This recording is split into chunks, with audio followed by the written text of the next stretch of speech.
ഞാൻ ഞാനൊരു അമിത മദ്യപാന രോഗിയാണ്. ദൈവത്തിന്റെ കരുണയാലും എന്ന അത്ഭുത കൂട്ടായ്മയുടെ സഹായത്താലും ഇന്ന് ദിവസം മദ്യപിച്ചിട്ടില്ല. എന്റെ പേര് ഷിബു. ഉം, ഹായ് ചേട്ടാ. എല്ലാവർക്കും ചേട്ടാ. Hi hi hi. നമ്മള് വി അഗ്നോസ്റ്റിക്സ് അല്ലെങ്കിൽ അഞ്ചേതവാദി എന്ന് വിളിക്കുന്ന ഒരു അധ്യായത്തിലാണ്. നമ്മള് കഴിഞ്ഞ ആഴ്ച കുറെ പേജുകളിലൂടെ കടന്നുപോയി. ഇന്ന് നമ്മള് 50-ാം പേജിലാണ് എത്തി നിൽക്കുന്നത്. പൊതുവെ നമ്മൾ ആ കഴിഞ്ഞ പേജുകളിലൊക്കെ പറയുന്നത് നമ്മുടെ ആത്മീയമായിട്ടുള്ള ഒരു വ്യക്തിത്വ മാറ്റം വരണമെന്നും ഒരു ഉയർത്തെഴുന്നേൽപ്പ് പഴയ ജീവിതത്തിൽ നിന്നുണ്ടാകണമെന്നും അല്ലെങ്കിൽ ഒരു റെവല്യൂഷണറി ചേഞ്ച് അല്ലെങ്കിൽ വിപ്ലവകരമായ ഒരു ചേഞ്ച് നമ്മൾ കൈവരിക്കണമെന്നും എന്നുള്ള രീതിയിലാണ്. ഏതായാലും എൻ്റെ ഇടയ്ക്ക് ഒരു കോൾ വന്നു. ഏതായാലും ഇത്തരത്തിലുള്ള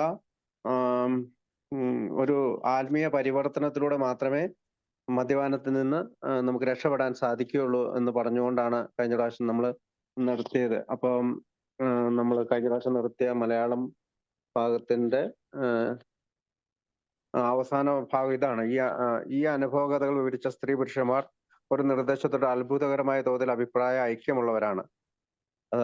അതായത് അവരിൽ ഓരോരുത്തരും തങ്ങളെക്കാൾ വലിയൊരു ശക്തിയോട് അടുപ്പമുള്ളവരോ അതിൽ വിശ്വസിക്കുന്നവരോ ആണ്. അത്ഭുതകരവും മനുഷ്യസാധ്യവുമല്ലാത്ത കാര്യങ്ങൾ ഇവരിൽ ഓരോരുത്തരുടെ കാര്യത്തിൽ സാധ്യമാക്കാൻ ഈ ശക്തിക്ക് കഴിഞ്ഞിട്ടുണ്ട്. ഒരു പ്രശസ്തനായ അമേരിക്കൻ രാഷ്ട്രതന്ത്രജ്ഞൻ പറഞ്ഞതുപോലെ നമുക്ക് പൂർവ്വ ചരിത്രങ്ങളിലേക്ക് നോക്കാം. അപ്പൊ രണ്ട് ഭാഗമാണ് അവിടെ ഉള്ളത്. ഒന്ന്, നമ്മുടെ ഈ പുസ്തകം എഴുതിയ 100 സ്ത്രീകളും പുരുഷന്മാരുമായിട്ടുള്ള സുബോധാവസ്ഥയിലേക്ക് കടന്നു വന്നിട്ടുള്ള ആളുകള് എവരി വൺ എന്ന് പറഞ്ഞ എല്ലാവരും, every one of them has gained access two and believe in A power greater than himself എന്നാണ്. തങ്ങളെക്കാൾ വലിയ ഒരു ശക്തിയിൽ എല്ലാവരും വിശ്വസിച്ചു. 100 പേരിൽ 20 പേര് വിശ്വസിച്ചു എന്നോ 100-ൽ പകുതി പേര് വിശ്വസിച്ചു എന്നല്ല, 100-ൽ 100 പേരും വിശ്വസിച്ചു എന്നുള്ള ഒരു സ്റ്റേറ്റ്മെന്റ് ആണ് അവിടെ നടത്തുന്നത്. Every one of them. അപ്പം അവർ ആത്മീയതയിലേക്ക് അല്ലെങ്കിൽ power greater than our selves, എന്നേക്കാൾ വലിയൊരു മനുഷ്യത്തിലേക്ക് വിശ്വസിച്ചു, രണ്ടാം പടി ചെയ്തു എന്നുള്ളതാണ്. അപ്പം അതിനുശേഷം അവര് രണ്ടാം ഭാഗത്ത് പറയുന്നത് വെച്ചാല് നമുക്ക് പൂർവ്വ ചരിത്രങ്ങളിലേക്ക് പോകാം. Let's look at the record. ഇത് പറയുന്നത് 1920 ന്യൂയോർക്ക് ഗവർണറായിരുന്ന ആൽഫ്രഡ് ഇ സ്മിത്ത് പറയുന്ന ഒരു ഫ്രേസ് ആണ്, അല്ലെങ്കിൽ ഒരു സ്റ്റേറ്റ്മെന്റ് ആണ്. അത് നമുക്ക് ചരിത്രത്തിലേക്ക് പോകാം അല്ലെങ്കിൽ നമുക്ക് ചരിത്രം നോക്കാം എന്നുള്ളത്. അത് അദ്ദേഹത്തിന്റെ പ്രസംഗത്തിലുടനീളം പലപ്പോഴും അദ്ദേഹം ഉപയോഗിക്കുന്ന ഒരു ഫ്രേസ് ആണ്. 1920-കളിൽ അമേരിക്കയിലെ സാമ്പത്തിക പ്രശ്നങ്ങളൊക്കെ ഉണ്ടായിരുന്ന കാലഘട്ടത്തില് ആളുകൾ രാഷ്ട്രീയപരമായി എതിർക്കാനൊക്കെ ആയിട്ടുള്ള ഒരു സ്റ്റേറ്റ്മെന്റ് ഒക്കെ ആയിട്ടാണ് അദ്ദേഹം ഉപയോഗിച്ചിരുന്നതെന്നൊക്കെ. അതിലേക്ക് കൂടുതൽ പോകണ്ട. പക്ഷെ നമ്മളിവിടെ let's look at the record എന്ന് പറഞ്ഞാൽ നമ്മൾ പൂർവ്വചരിത്രത്തിലേക്ക് പോകുന്നത് ആത്മീയമായിട്ടുള്ള വളർച്ചയെ സഹായിക്കുന്ന ചില കാര്യങ്ങൾ പറയാനായിട്ടാണ്. അപ്പം നമുക്ക് ഇന്ന് യഥാർത്ഥത്തിൽ ആരെങ്കിലും വായിക്കാവോ? ശിവദാസം വായിക്കാവോ യഥാർത്ഥത്തിൽ എന്നുള്ള പാരഗ്രാഫ്? എവിടെ, എത്രാമത്തെ പേജാണ് ചോദിച്ചേട്ടോ? 49, പേജ് 49. യഥാർത്ഥത്തിൽ ഈ ഭൂമുഖത്ത് ജീവിക്കുന്ന 49. ഓക്കെ നോക്കട്ടെ. യഥാർത്ഥത്തിൽ ഈ ഭൂമുഖത്ത് ജീവിക്കുന്ന ആയിരക്കണക്കിന് സ്ത്രീ പുരുഷന്മാരാണ് ഞങ്ങൾ. തങ്ങളെക്കാൾ വലിയൊരു ശക്തിയിൽ വിശ്വസിക്കുവാൻ തുടങ്ങിയതുകൊണ്ട്, ആ ശക്തിയോട് ഒരു പ്രത്യേക മനോഭാവം പുലർത്തുവാൻ തുടങ്ങിയതുകൊണ്ട്, ചില ലളിതമായ കാര്യങ്ങൾ ചെയ്യാൻ തുടങ്ങിയതുകൊണ്ട്, തങ്ങളുടെ ജീവിത രീതിയിലും ചിന്താരീതിയിലും വിപ്ലവകരമായ വ്യതിയാനം സംഭവിച്ചതായി അവർ തുറന്നു പ്രഖ്യാപിക്കുന്നു. നാശത്തിന്റെയും നിരാശകളുടെയും മുന്നിൽ, തങ്ങളുടെ മാനുഷിക മൂല്യങ്ങളുടെ മുഴുവൻ തകർച്ചയുടെയും മുന്നിൽ ഒരു പുതിയ ശക്തിയും സമാധാനവും സന്തുഷ്ടിയും ലക്ഷ്യബോധവും തങ്ങളിലേക്ക് ഒഴുകിയെത്തുന്നതായി അവർ കണ്ടു. വളരെ കുറച്ചു മാത്രമുള്ള ലളിതമായ ചില ആവശ്യങ്ങളെ അവർ നിർവഹിച്ച ഉടനെയാണ് ഇത് സംഭവിച്ചത്. പ്രകടമായും ഒരിക്കൽ നിഷ്ഫലമായ നിലനിൽപ്പിൽ അന്താളിക്കുകയും ചിന്താക്കുഴപ്പത്തിലാവുകയും ചെയ്തിരുന്ന അവർ എന്തുകൊണ്ട് ജീവിതം ഭാരിച്ചതായി തീർന്നു എന്നതിൻ്റെ കാരണങ്ങൾ അടിവരയിട്ടു കാണിച്ചു തരുന്നു. കുടിപ്രശ്നം മാറ്റി നിർത്തിയാൽ തന്നെ ജീവിതം എന്തുകൊണ്ടാണ് അസംതൃപ്തമായിരുന്നത് എന്നവർ കാണിച്ചു തരുന്നു.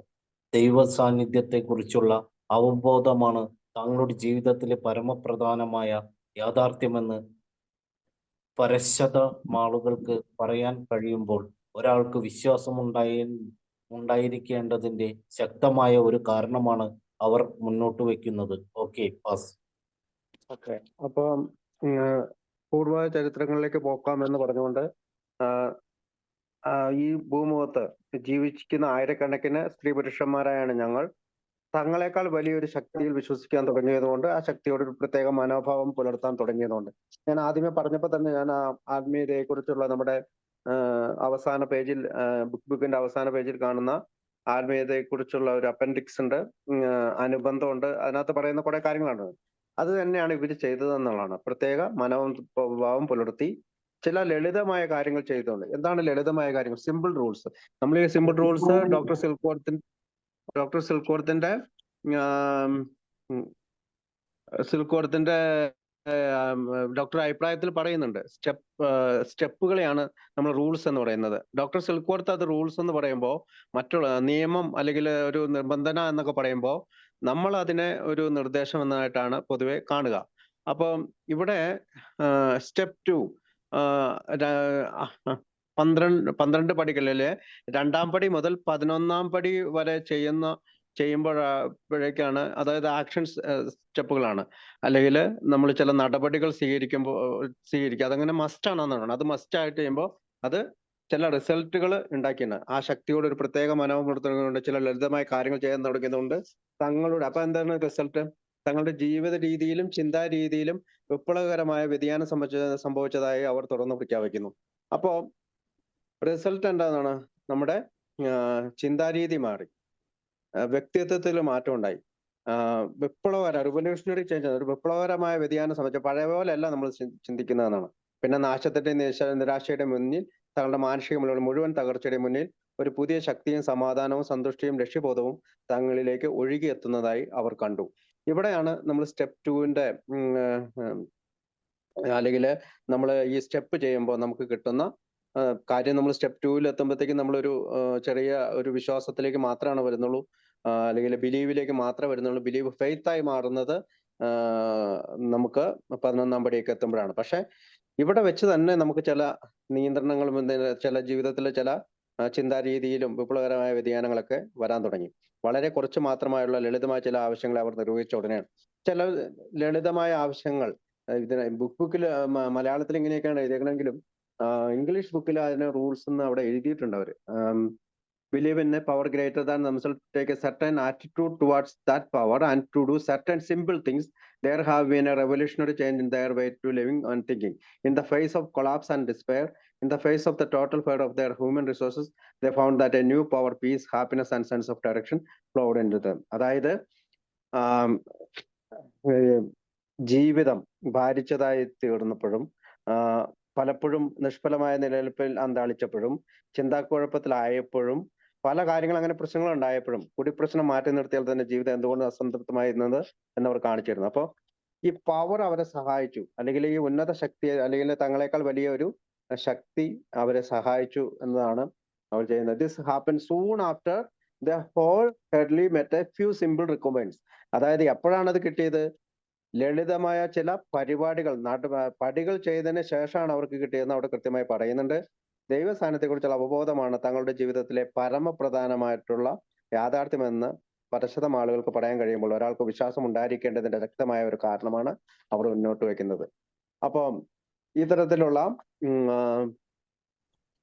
ഹെവി ഗോയിങ് ടു ലൈഫ് എന്നാണ്. അതായത് സെൽഫ് ഫില്ല്. പലപ്പോഴും എൻ്റെതായ ആശയത്തിലൂടെ പല കാര്യങ്ങളും നടക്കണം, എൻ്റെതായ ആശയത്തിലൂടെ വേണം ജീവിതം നടക്കാൻ, അങ്ങനെയുള്ള ചിന്തകളൊക്കെ വരുമ്പോൾ, അതായത് once confused and baffled by the seemingly futility of existence, they show the underlying reasons why they were making heavy going of life. അതായത് നമ്മുടെ ജീവിതത്തിൽ കഠിനമായിട്ട് പോകുന്ന ജീവിതത്തെ സഹായിക്കാനായിട്ട്, സെൽഫ് വിൽ മാറ്റി ഗോഡ് വില്ലിലേക്ക് നമ്മൾ എത്തിക്കാനായിട്ട്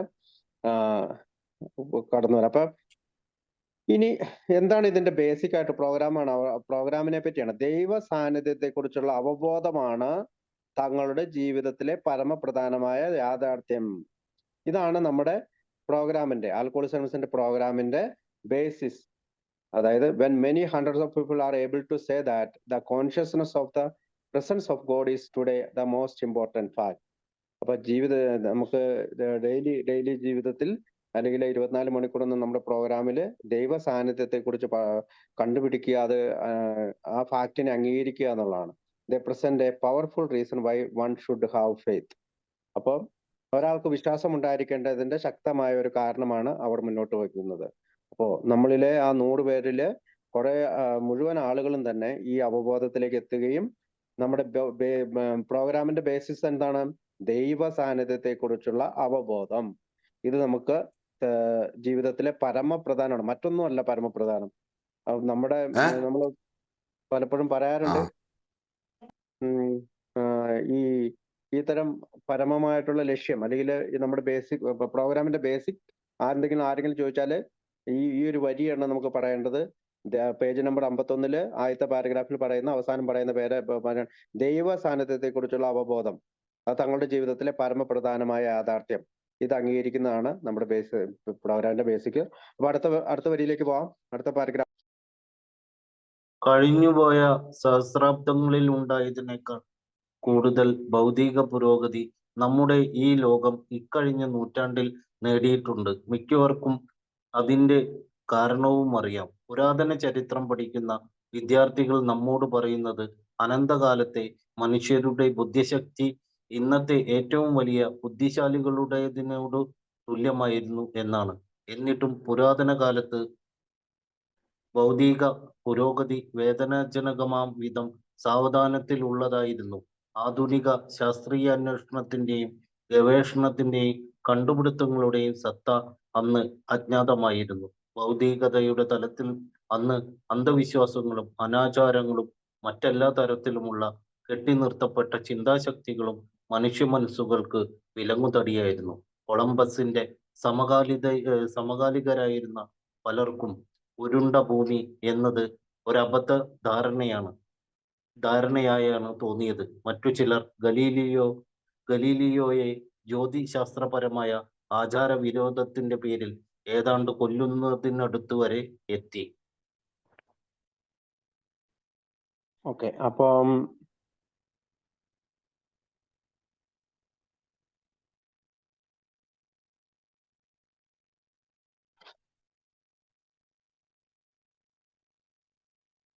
ഹലോ, കേൾക്കാണ്ട് ക്ഷമിച്ചോട്ടോ. പേജ് നമ്പർ മാറിപ്പോ. ഓക്കെ, കൊല്ലുന്നവരെ എത്തി. ഓക്കെ, അപ്പം കഴിഞ്ഞു പോയ സഹസ്രാബ്ദങ്ങളിൽ ഉണ്ടായതിനേക്കാൾ കൂടുതൽ ഭൗതിക പുരോഗതി നമ്മുടെ ഈ ലോകം ഈ കഴിഞ്ഞ നൂറ്റാണ്ടിൽ നേടിയിട്ടുണ്ട്. അപ്പൊ 1939 നമ്മുടെ ബുക്ക് എഴുതുന്നത്. അപ്പൊ കഴിഞ്ഞ പാരഗ്രാഫിൽ ഇവര് പറയാണ്, അതായത് സെൽഫ് വിൽ, നമ്മുടേതായ ആശയങ്ങളെ മുറുകി പിടിച്ചുകൊണ്ട് അല്ലെങ്കിൽ റെസ്റ്റ്ലെസ്, ഇറിറ്റബിൾ, ഡിസ്കണ്ടന്റ് ആയ ഒരു ലൈഫ്,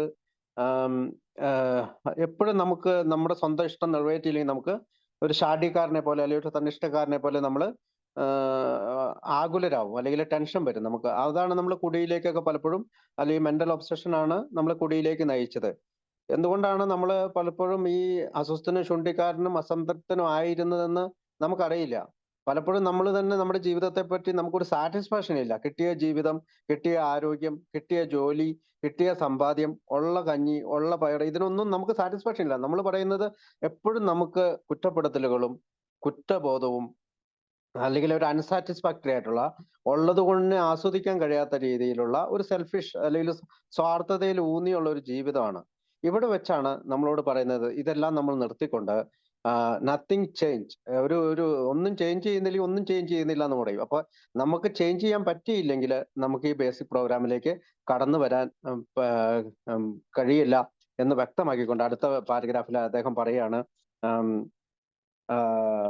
കഴിഞ്ഞു പോയ സഹസ്രാബ്ദങ്ങളിലുണ്ടായ കൂടുതൽ ഭൗതിക പുരോഗതി നമ്മുടെ ഈ ലോകം ഈ കഴിഞ്ഞ നൂറ്റാണ്ടിൽ നേടിയിട്ടുണ്ട്. കാരണം നമുക്കറിയാം, ഒരുപാട് ഇൻവെൻഷനുകൾ, ഒരുപാട് കണ്ടുപിടുത്തങ്ങൾ. ഞാനിപ്പോ സംസാരിക്കുന്ന സാംസങ് ഫോണില് എൻ്റെ വീട്ടിന്റെ റൂമിൽ ഇരുന്നു കൊണ്ട് ഈ ലോകത്തിന്റെ അപ്പുറത്ത് നിൽക്കുന്ന നിങ്ങളോട് ഒരു റൂമിലിരിക്കുന്നത് പോലെ സംസാരിക്കാൻ സാധിക്കുന്നു. അത് ഇന്റർനെറ്റിന്റെയും അല്ലെങ്കിൽ വൈഡ് ആയിട്ടുള്ള ഇത്തരം ഫോണുകളുടെ എല്ലാം കണ്ടുപിടുത്തത്തിന് ശേഷമാണ്. അപ്പം കഴിഞ്ഞ പോയ സഹസ്രാബ്ദത്തിലുള്ളതിനേക്കാൾ കൂടുതലുമായിട്ടുള്ള ഭൗതിക പുരോഗതി ലോകം മുഴുവൻ നേടിയിട്ടുണ്ട്. അതെല്ലാവർക്കും അറിയാം. അതിന്റെ കാരണം അറിയാം.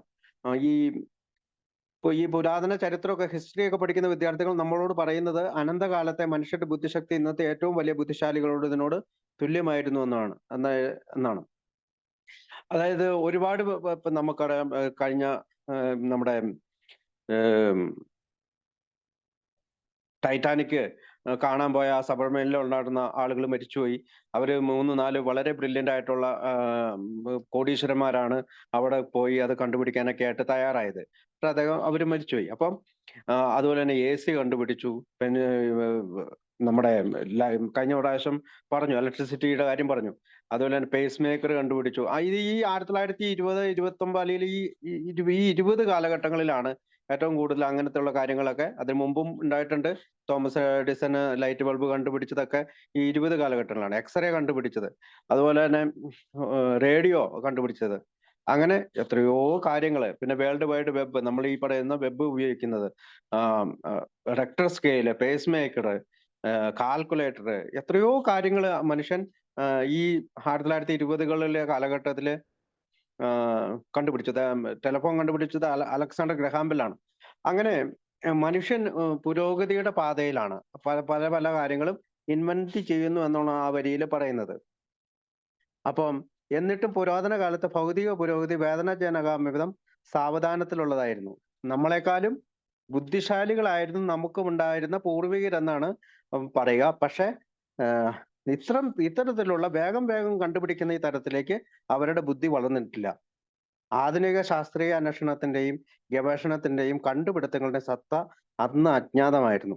കാരണം ഇന്നത്തെ കാലത്തെ ശാസ്ത്രീയപരമായിട്ടുള്ള ഗവേഷണങ്ങളും അന്വേഷണങ്ങളും കണ്ടുപിടുത്തങ്ങളും ഒക്കെ അന്നത്തെ കാലത്ത് അജ്ഞാതമായിരുന്നു. ഭൗതികതയുടെ തലത്തിൽ അന്ന് അന്ധവിശ്വാസങ്ങളും അനാചാരങ്ങളും മറ്റെല്ലാ തരത്തിലുള്ള കെട്ടിനിർത്തപ്പെട്ട ചിന്താശക്തികളും മനുഷ്യ മനസ്സുകൾക്ക് വിലങ്ങ് തടിയായിരുന്നു. അതായത് പണ്ട് അവര് പല ശാസ്ത്രീയ അന്വേഷണങ്ങൾ നടത്താനോ ഗവേഷണങ്ങൾ നടത്താനോ കണ്ടുപിടുത്തങ്ങൾ നടത്താനോ ഒന്നും തയ്യാറായില്ല. കാരണം അവരെ സംബന്ധിച്ചിടത്തോളം പല അന്ധവിശ്വാസങ്ങൾ, തെറ്റായ വിശ്വാസങ്ങൾ, അനാചാരങ്ങൾ, പിന്നെ ക്ലോസ്ഡ് മൈൻഡഡ് ആയിരുന്നു, കെട്ടിനിർത്തപ്പെട്ട ചിന്താശക്തികളായിരുന്നു. അവരൊന്നും ഓപ്പൺ ആയിരുന്നില്ല. അതിന് 2-3 ഉദാഹരണങ്ങൾ അവർ പറയാണ്. കൊളംബസിന്റെ സമകാലികരായിരുന്ന പലർക്കും ഉരുണ്ട ഭൂമി എന്നത് ഒരു അബദ്ധധാരണയാണ് തോന്നിയത്. മറ്റു ചിലർ ഗലീലിയോ ജ്യോതിശാസ്ത്രമായ ആധാരവിരോധത്തിന്റെ പേരിൽ ഏതാണ്ട് കൊല്ലുന്നിടത്തേക്ക് വരെ എത്തി. അപ്പൊ കൊളംബസിനെയും ഗലീലിയെയും ഇവിടെ ഇരിക്കുന്ന എല്ലാവർക്കും അറിയാം. കാരണം 1491 ഇറ്റലിയിലാണ് അദ്ദേഹം ജനിക്കുന്നത്. ക്രിസ്റ്റഫർ കൊളംബസ് ജനിച്ചത്. അദ്ദേഹം സ്പെയിനിന്റെ ചെലവില്, അതായത് അദ്ദേഹം പൊട്ടിപ്പൊളഞ്ഞൊരു കപ്പലില് സ്പെയിനിന്റെ ചെലവില് യാത്രയൊക്കെ നടത്തുന്നത് നമ്മൾ ചരിത്രത്തിൽ വായിക്കുന്നുണ്ട്. ക്രിസ്റ്റഫർ കൊളംബസ് ആണ് അമേരിക്ക കണ്ടുപിടിച്ചത് എന്നാണ്. പക്ഷെ യഥാർത്ഥത്തില് ഈ അമേരിക്കയുടെ ഒരു ഭാഗത്ത് അല്ലെങ്കിൽ അദ്ദേഹം എത്തിയത് യഥാർത്ഥത്തിൽ അദ്ദേഹം സ്പെയിനിൽ നിന്ന് പുറപ്പെടുന്നത് അറബികളായിട്ടുള്ള വ്യാപാരികളിൽ നിന്നും ഒരു കാര്യം അവരറിഞ്ഞു. ഇന്ത്യയിലും അങ്ങനെയുള്ള ഏഷ്യയിലെ പല രാജ്യങ്ങളിലും ചൈനയിലൊക്കെ പോയി കഴിഞ്ഞാൽ നിങ്ങൾക്ക് ധാരാളം സ്വർണവും പലവ്യഞ്ജനങ്ങളും ഒക്കെ അവിടുന്ന് കടത്തിക്കൊണ്ട് വരാൻ സാധിക്കും. അപ്പൊ ശരിക്കും ലൂട്ട് ചെയ്യുക അല്ലെങ്കിൽ കൊള്ളയടിക്കുക എന്ന ലക്ഷ്യത്തിലാണ് പലപ്പോഴും ഇവര് ഇതിനു വേണ്ടിയിട്ട് പോകാൻ തയ്യാറായത്. അപ്പൊ ഈ സ്പെയിനിലെ രാജാവ്, അദ്ദേഹത്തിന്റെ പേര് ഫെർഡിനാൻഡ് സെക്കൻഡ് എന്നാണ്. പിന്നെ അദ്ദേഹത്തിന്റെ ഇസബെല്ല എന്ന് പറയുന്ന അദ്ദേഹത്തിന്റെ ഭാര്യയും കൂടി ഈ അതായത് ഈ ജലപാത കണ്ടുപിടിക്കാനായിട്ട് ക്രിസ്റ്റഫർ കൊളംബസിന് സാമ്പത്തിക സഹായം നൽകുകയാണ്. അങ്ങനെ 1492-ലും 93-ലും 98-ലും ഒക്കെ കരീബിയൻ കടലിലൂടെ കടന്ന് അദ്ദേഹം ബഹാമാസ് എന്ന് പറയുന്ന സ്ഥലത്താണ് എത്തുന്നത്. യഥാർത്ഥത്തിൽ അമേരിക്കയിലല്ല ഇദ്ദേഹം എത്തിയത്, മറ്റൊരു ദ്വീപിലാണ് എത്തുന്നത്. പക്ഷെ ഈ ബഹാമാസിലും ഇത് എത്തിക്കഴിഞ്ഞ ഇദ്ദേഹം എന്താണ് വിചാരിച്ചത്?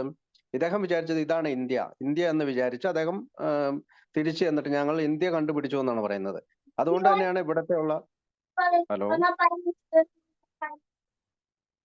അതുകൊണ്ടാണ് ഇവിടെയുള്ള അമേരിക്കയിലെയും കാനഡയിലെയും പൂർവികര് ഇന്ത്യൻസ് എന്നാണ് വിളിക്കുന്നത്, ഇന്ത്യൻസ്. കാരണം ഇദ്ദേഹം പോയി പറഞ്ഞതെന്ന് വെച്ചാൽ, ഞാൻ ഇന്ത്യക്കാരെ കണ്ടത് ഇപ്പൊ ഇവിടുത്തെ ആദിവാസികളെ കണ്ടിട്ടതിന് ശേഷം തിരിച്ചു വന്നപ്പോ ഇത് കണ്ടുപിടിച്ചു. പക്ഷെ അദ്ദേഹത്തിന് ഒരു കാര്യം കണ്ടുപിടിക്കാൻ പറ്റിയില്ല. സ്വർണ്ണം, ഇവര് പറഞ്ഞ പോലെ സ്വർണ്ണോ കല്ലുകളോ അമൂല്യമായ വസ്തുക്കളോ ഒന്നും ഇവിടുന്ന് കൊണ്ടുപോകാൻ പറ്റിയില്ല. അപ്പൊ നമ്മൾ ആലോചിക്കണം, ഈ 1400 അല്ല 92 എന്നൊക്കെ പറയുന്നത് ഒരു ഇന്നത്തെ ആഡംബര കപ്പലുകൾ പോലുള്ള കപ്പലുകളൊന്നും ഇല്ലാത്ത സമയത്ത്, വളരെ പ്രകൃതിയുടെ വളരെ മോശം കാലാവസ്ഥയിൽ പോലും അദ്ദേഹം 4 യാത്രകളാണ് ആ ജലപാത ഉപയോഗിച്ച് നടത്തിയെന്നുള്ളതാണ്. അപ്പോ ഈ ചെ അതും പൊട്ടിപ്പൊളഞ്ഞ കപ്പലുകളാന്നാ പറയുന്നത്. അപ്പം കടൽ യാത്ര ഇഷ്ടപ്പെട്ടിരുന്നു. ഇന്ത്യ നല്ലൊരു സമ്പന്നമായ രാജ്യമാണ് ആയിട്ടാണ് അവർ കണ്ടിരുന്നത്. അപ്പൊ നമ്മുടെ സ്വർണവും കുരുമുളകും ഏലവും ഒക്കെ കൊണ്ടുപോകാനായിട്ടാണ് അവർ യഥാർത്ഥത്തിൽ ഈ പറയുന്ന ആശയം ഉപയോഗിച്ചത്. അപ്പൊ പരന്ന ഭൂമി എന്നുള്ള ചിന്തയിൽ നിന്നും ഭൂമി ഉരുണ്ടതാണ് എന്ന ഒരു ചിന്തയിലേക്ക് അദ്ദേഹം വന്നു. അപ്പൊ യൂറോപ്പിൽ നിന്ന് പടിഞ്ഞാറോട്ട് പോകുമ്പോൾ വ്യാപ്തി കൂടുമെന്നും, എന്നാൽ അത് കിഴക്ക് ഭാഗത്തേക്ക് പോയി കഴിഞ്ഞാൽ ഇന്ത്യയിലേക്ക് പോകാൻ കഴിയുന്നു എന്നൊക്കെ അദ്ദേഹം ചിന്തിച്ചിട്ടാണ് ഈ സ്പെയിനിലെ രാജാവിനെ വിശ്വസിപ്പിച്ചിട്ടാണ് പണം വാങ്ങുന്നത്. അപ്പം ഈ പോയി സ്വർണവും കുരുമുളകും ഇത് സ്പൈസസും ഒക്കെ കൊണ്ടു തന്നാൽ 10,000 സ്പാനിഷ് പണം അദ്ദേഹത്തിന് കൊടുക്കാന്നൊക്കെ വാഗ്ദാനം ഉണ്ടായിരുന്നു. ഇതെല്ലാം അറിയുന്നത് അദ്ദേഹം ഇതെല്ലാം ഡയറികളിൽ എഴുതി വെച്ചിട്ടുണ്ടെന്നാണ്. അപ്പം മാസങ്ങൾക്ക് ശേഷം ഇങ്ങനെ അദ്ദേഹം പല യാത്രകളും നടത്തി കര കാണാതെ ഇങ്ങനെ ഒരുപാട് ബുദ്ധിമുട്ടുകളൊക്കെ നടത്തിയതിന് ശേഷമാണ് അദ്ദേഹം പലപ്പോഴും ഈ മെക്സിക്കോയിലേക്കും അതുപോലെ ജമൈക്ക, ക്യൂബ, അങ്ങനെ സാന്റാ ഡൊമിനിഗോ എന്നൊക്കെ പറയുന്ന സ്ഥലങ്ങളിലൊക്കെ പോയി പെട്ടത്. അപ്പം ഈ ഇന്ത്യ ആണെന്ന് തെറ്റിദ്ധരിച്ച സ്ഥലത്ത് അദ്ദേഹം പിന്നീട് ഞാൻ പറഞ്ഞ പോലെ റെഡ് ഇന്ത്യൻസ് എന്നാണ് ഇപ്പൊ അവര് വിളിക്കുക. അപ്പൊ അതിസാഹസികനായ കടയാത്രികനായിരുന്നത്. അപ്പൊ പോർച്ചുഗലിലൊക്കെ ജനിച്ച് ഒരുപാട് യാത്രകൾ തന്നെ ചെറുപ്പത്തിലെ, അതില് അദ്ദേഹത്തിന്റെ കൗമാര കാലത്ത് തന്നെ ക്രിസ്റ്റഫർ കൊളംബസ് യാത്ര നടത്തിയിരുന്നു. അദ്ദേഹത്തിന്റെ ഒരുപാട് ചരിത്രമൊക്കെ നമുക്ക് ഈ പറയുന്ന ഹിസ്റ്ററിയിൽ പഠിക്കാൻ കഴിയും. അപ്പൊ ഞാനിവിടെ പറയാൻ ഉദ്ദേശിച്ചത്, അന്ന് വരെ ഭൂമി ഉരുണ്ടതാണ് ഭൂമി പരന്നതാണ് ചിന്തിച്ചിരുന്നവർക്കിടയിലേക്ക് സ്പെയിനിന്റെ അല്ലെങ്കിൽ അന്നത്തെ സ്പാനിഷ് രാജാവിന്റെ ഫണ്ടിങ് ഉപയോഗിച്ചുകൊണ്ട് അദ്ദേഹം യാത്ര ചെയ്യാൻ ചെയ്തു എന്നുള്ളതാണ്. അപ്പം അദ്ദേഹത്തിന് എന്തൊക്കെയാണ് അദ്ദേഹം ചെയ്തത്? അദ്ദേഹം ഒരു കമ്പിളി വ്യാപാരിയുടെ മകനായിരുന്ന അദ്ദേഹം ഒരുപാട് കഷ്ടപ്പെട്ട് ഇത്ര യാത്രകൾ നടത്തിയിട്ടാണ്, പ്രത്യേകിച്ച് നീന പിന്റ, സാന്റാ മാരിയ എന്നൊക്കെയുള്ള ഷിപ്പിലൊക്കെ ഇതൊക്കെ യാത്ര ചെയ്തിട്ടാണ് ഇത് കണ്ടുപിടിച്ചതാണ്. അപ്പം ക്രിസ്റ്റഫർ കൊളംബസിന്റെ കാര്യം ആണ് ബുക്കിൽ പറയുന്നത്. പറഞ്ഞിട്ട് മറ്റൊരാളുടെ കാര്യങ്ങൾ പറയുന്നത് ഗലീലിയോയുടെ കാര്യമാണ്. എന്താണ് ഗലീലിയോ അതിലും രൂക്ഷമായിട്ടുള്ള പ്രതിസന്ധി നേരിട്ടതാണ്. അതായത് അന്ന് വരെ ഭൂമി കറങ്ങുന്നില്ല, നിശ്ചലമായി നിൽക്കുകയാണ്, സൂര്യനാണ് നമുക്ക് ചുറ്റും കറങ്ങുന്നതെന്നാണ് പൊതുവെ ഉള്ള വിശ്വാസം. അപ്പം ഭൂമി സൂര്യനെ പ്രദക്ഷിണം വെക്കുന്നു എന്നുള്ള ചിന്ത അദ്ദേഹമാണ് കൊണ്ടുവന്നത്. പക്ഷെ ടെലസ്കോപ്പ് ഉപയോഗിച്ചുകൊണ്ടാണ് അദ്ദേഹം അന്നത്തെ കാലത്ത് ഒരു നവീന പാതയിലൂടെ ഈ ഇത് ഉപയോഗിക്കുന്നത്. ഈ അന്ന് സയൻസ് ഇല്ല, സയൻസ് ചരിത്രത്തിൽ ഇടം പിടിച്ചിട്ടില്ല. അപ്പം ഇദ്ദേഹത്തിന്റെ ഇദ്ദേഹം അല്ല ടെലസ്കോപ്പ് കണ്ടുപിടിക്കപ്പെട്ട ടെലസ്കോപ്പിനെ കൂടുതൽ എക്സ്പാൻഡ് ചെയ്തുകൊണ്ട് അദ്ദേഹം പല ഇത് കണ്ടുപിടിച്ചു എന്നുള്ളതാണ്. അപ്പം ഈ ഭൂമി സൂര്യനെ പ്രദക്ഷിണം വെക്കുകയാണെന്നുള്ള ആ വലിയ സത്യം നമ്മുടെ കത്തോലിക്ക സഭയ്ക്ക് വിശ്വസിക്കാൻ കഴിഞ്ഞില്ല. കാരണം കത്തോലിക്ക സഭ വിശ്വസിച്ചിരുന്നത് നേരെ തിരിച്ചാണ്. സൂര്യനാണ് ഭൂമി നിശ്ചലമായിട്ട് നിൽക്കുകയാണ്, സൂര്യൻ നമ്മളെ ചുറ്റുന്നു. അപ്പോ ഈ സൗരകേന്ദ്ര സിദ്ധാന്തം എന്ന് പറയുന്ന ഒരു പുതിയ സിദ്ധാന്തമാണ് അദ്ദേഹം വെളിച്ചം വീശിയത്. യഥാർത്ഥത്തിൽ അദ്ദേഹത്തിന് ഒരു പുരോഹിതനാകണമെന്നൊക്കെയായിരുന്നു ആഗ്രഹം. അച്ഛനാണെങ്കിൽ ഡോക്ടർ ആകണമെന്നാണ് ആഗ്രഹം. അപ്പൊ അതിൽ നിന്നെല്ലാം വ്യത്യസ്തമായിട്ട് ഗണിതശാസ്ത്രത്തിലാണ് ഗലീലിയോ ശ്രദ്ധിച്ചത്. അദ്ദേഹം ഒരു സ്കൂളിലെ ട്യൂഷനൊക്കെ നടത്തുന്നുണ്ട്. അതിനുശേഷം അദ്ദേഹം കണക്കിന്റെ അധ്യാപകനായി മാറുന്നുണ്ട്. ഒരു പ്രൊഫസറായി മാറുന്നുണ്ട്. അതുപോലെ തന്നെ ഈ തൂങ്ങിയാടുന്ന വിളക്കിൽ നിന്ന് സമയം അളക്കാനായിട്ട് തന്റെ ബോഡിയുടെ സ്പന്ദനങ്ങൾ ഉപയോഗിച്ച് സമയം അളക്കുന്ന കാര്യങ്ങളൊക്കെ ശ്രദ്ധിച്ചുകൊണ്ട് അദ്ദേഹം ഈ സമയത്തെ ക്രമീകരിക്കാനായിട്ട് ക്ലോക്ക് രൂപീകരിക്കുകയൊക്കെ ചെയ്തിട്ടുണ്ട്. അപ്പം ഈ കത്തോലിക്ക സഭയുടെ പുസ്തകത്തിന് എതിരായിട്ട് ഗലീലിയോ അല്ലെങ്കിൽ ബൈബിളിന് എതിരായിട്ട് ഗലീലിയോ ശബ്ദിച്ചത് പോപ്പിനെ വളരെയധികം അവഹേളിച്ചു എന്ന് പറഞ്ഞുകൊണ്ട് സഭയുടെ വിചാരണ കോടതിയിൽ അദ്ദേഹം എത്തിപ്പെടുകയും സഭ കൊടുക്കുന്ന ചില നിർദ്ദേശങ്ങൾ അദ്ദേഹം ലംഘിക്കുകയും ചെയ്തു എന്നാണ്. അതായത് തന്റെ കണ്ടുപിടുത്തം തെറ്റാണെന്ന് പറയണം, പുസ്തകം ഇനി എഴുതാതിരിക്കണം എന്നുള്ള കൂടെ പല ആവശ്യങ്ങൾ അവര് പറയുമെങ്കിലും ഇദ്ദേഹം അത് കണക്ക് കൂട്ടാതിരുന്നുകൊണ്ട് ആദ്യം അദ്ദേഹത്തിന് ഹൗസ് അറസ്റ്റ്, അതായത് തന്നെ കാരാഗ്രഹത്തില് വീട്ടുതടങ്കലില് ആക്കുകയും പിന്നെ കണ്ണിന് കാഴ്ചക്കുറവൊക്കെ ബാധിച്ച് എന്നാൽ പോലും അദ്ദേഹം പിന്നീടും ശാസ്ത്ര ഗവേഷണങ്ങൾ അവിടെ നടത്തിയെന്നാണ് പറയുന്നത്. അതിനു മുമ്പ് മതത്തിന്റെ ഈ കോടതി ബ്രൂണോ എന്ന് പറയുന്ന മറ്റൊരു ആളെ ചുട്ടുകൊന്നിട്ടുണ്ട്. അപ്പം എന്നാൽ പോലും ഇദ്ദേഹത്തിന് ആ ഗതി വന്നില്ല. ഗലീലിയോയ്ക്ക് ആ ഗതി വന്നില്ല. ഗലീലിയോ ഹൗസ് അറസ്റ്റ് ആണ്, അത് വീട്ടു തടങ്കലാണ് വന്നത്. അപ്പൊ ഒരു ജന്മം മുഴുവനാണെന്നാണ് അദ്ദേഹം ബലമൊഴിച്ചത്. ശാസ്ത്രത്തിന്റെ പുതിയ വഴിയിലേക്ക് സഞ്ചരിക്കാൻ വേണ്ടിയിട്ട് ഐസക് ന്യൂട്ടൺ വരുന്നതിന് തൊട്ട് മുമ്പ് ഐസക് ന്യൂട്ടന് ശരിക്കും പറഞ്ഞാൽ കളവൊരുക്കിയത് ഈ ശാസ്ത്ര ഗവേഷണങ്ങളാണ്. അപ്പം സഭയുടെ ചിന്തയ്ക്ക് വിരുദ്ധമായിട്ട് ചിന്തിച്ചതുകൊണ്ട് അദ്ദേഹത്തിന് നീതി ലഭിച്ചില്ല. അപ്പൊ അങ്ങനെ അദ്ദേഹം മരിക്കുകയാണ് ചെയ്തത്. അപ്പൊ ഇത്തരം കാര്യങ്ങളൊക്കെ ഞാനിപ്പോ ഇവിടെ പറയാനുള്ള ഒരു കാരണം ഇത്തരം പലപ്പോഴും തെറ്റായ ഒരു ധാരണയായിരുന്നു. ഭൂമി പരന്നാണ് അത് ഇരിക്കുന്നതെന്നും സൂര്യൻ ഭൂമി സൂര്യനെ ചുറ്റുന്നതിന് പകരം സൂര്യനാണ് ഭൂമിയെ ചുറ്റുന്നത്, ഭൂമി നിശ്ചലമായിട്ടിരിക്കുകയാണെന്നൊക്കെ ഉള്ള ചിന്തകൾ തെറ്റായിരുന്നു. പക്ഷെ അത് ക്ലോസ്ഡ് മൈൻഡ്, അതിൽ അടച്ചു വെക്കപ്പെട്ട ചിന്തകളാണ്. അപ്പൊ അതിൽ നിന്ന് തുറന്ന മനസ്സിലേക്ക് ഒരു ചിന്ത വന്നപ്പോഴാണ് മാറ്റങ്ങൾ ഉണ്ടായത്. അപ്പൊ നമുക്കറിയാം പലപ്പോഴും ഈ കപ്പൽ യാത്ര നടത്തിയ കൊളംബസിന്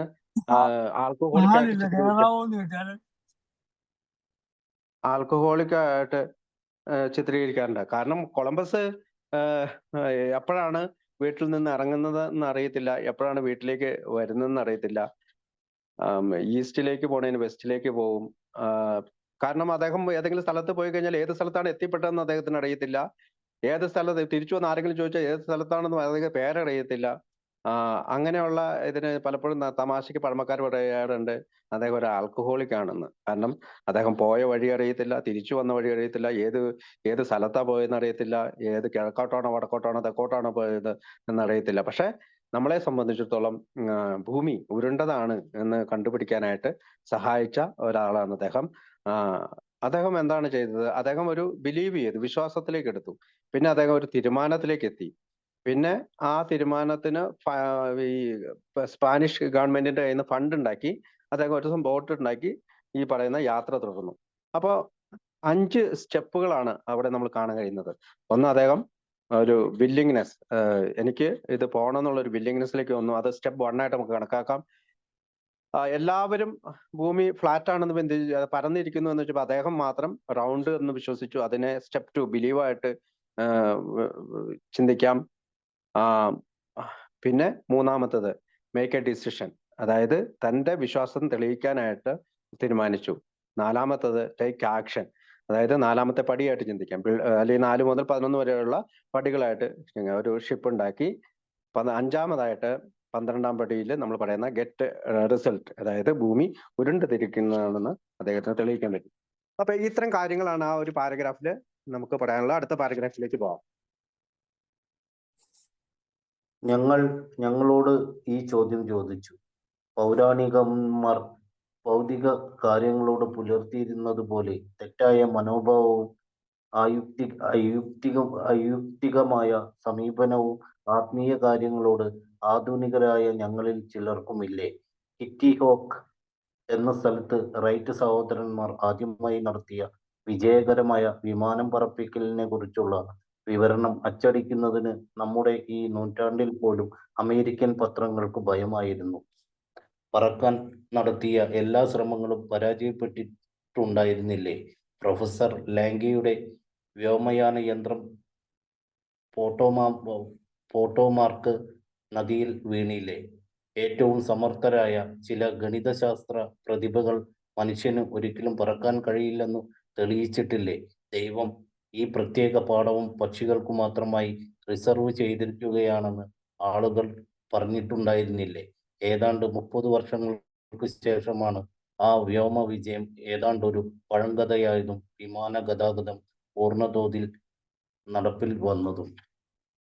അപ്പോ അവിടെ പറയുന്നത് റൈറ്റ് സഹോദരന്മാരെ കുറിച്ചാണ്. അപ്പം നമുക്കറിയാം അമേരിക്കയിലെ റൈറ്റ് സഹോദരന്മാർ. അതിനു മുമ്പ് ആം, മറ്റൊരു ആളുടെ പേര് അവിടെ പറയുന്നുണ്ട്, പ്രൊഫസർ ലാങ്ക്ലിയുടെ.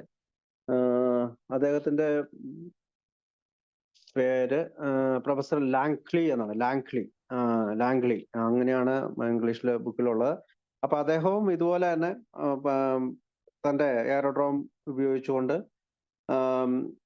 പറക്കാൻ ശ്രമിച്ചിരുന്ന, ഒരുപാട് തവണ പറക്കാൻ ശ്രമിച്ചിരുന്ന ഒരാളാണ്. പട്ടവും പക്ഷികളും ഒക്കെ പറക്കുന്നത് പോലെ തനിക്കും പറക്കാൻ പറ്റും എന്ന് അദ്ദേഹം വിശ്വസിച്ചിരുന്നു. അദ്ദേഹത്തിന്റെ മുഴുവൻ പേര് സാമുവൽ പിയർപോൺ ലാംഗ്ലി എന്നാണ്. അദ്ദേഹം ലാംഗ്ലിയുടെ പിതാവ് ബോസ്റ്റണിലെ ഒരു വ്യാപാരിയായിരുന്നു. അദ്ദേഹം അവിടെ ബോസ്റ്റൺ സ്കൂളിലാണ് പഠിച്ചത്. ജ്യോതിശാസ്ത്രത്തിന്റെ പുസ്തകങ്ങള് 9 വയസ്സുള്ളപ്പോൾ മുതൽ അദ്ദേഹം വായിക്കാൻ തുടങ്ങി എന്നുള്ളതാണ്. അപ്പം അദ്ദേഹത്തിന്റെ സഹോദരൻ ജോൺ അങ്ങനെ അതിനെ സഹായിച്ചു. പിന്നെ ഗലീലിയോ കാരണം വ്യാഴമൊക്കെ കണ്ടുപിടിച്ച ഗലീലിയാണ്. അപ്പൊ ഈ വ്യാഴത്തിന്റെ ഉപകരണങ്ങളെയും ശനിയുടെ ഇതുമൊക്കെ അദ്ദേഹം നിരീക്ഷിച്ചു.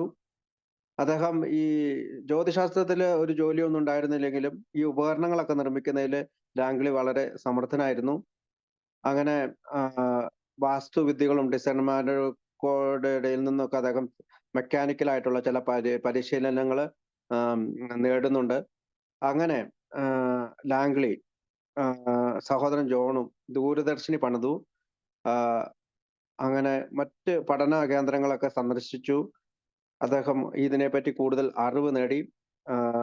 പ്രത്യേകിച്ച് പെൻസിൽവാനിയയിൽ നിന്ന് അദ്ദേഹം നിരീക്ഷണാലയത്തിൽ സന്ദർശിക്കുന്നുണ്ട്. പിന്നെ ഈ നിരീക്ഷിക്കാനായിട്ട്, അതായത് ഇങ്ങനെ പറക്കുന്ന കാര്യങ്ങൾ നിരീക്ഷിക്കാനായിട്ട് അദ്ദേഹത്തിന് പ്രത്യേക കഴിവുണ്ടായിരുന്നു. അദ്ദേഹം ഈ ജ്യോതിശാസ്ത്രജ്ഞന്മാരുടെ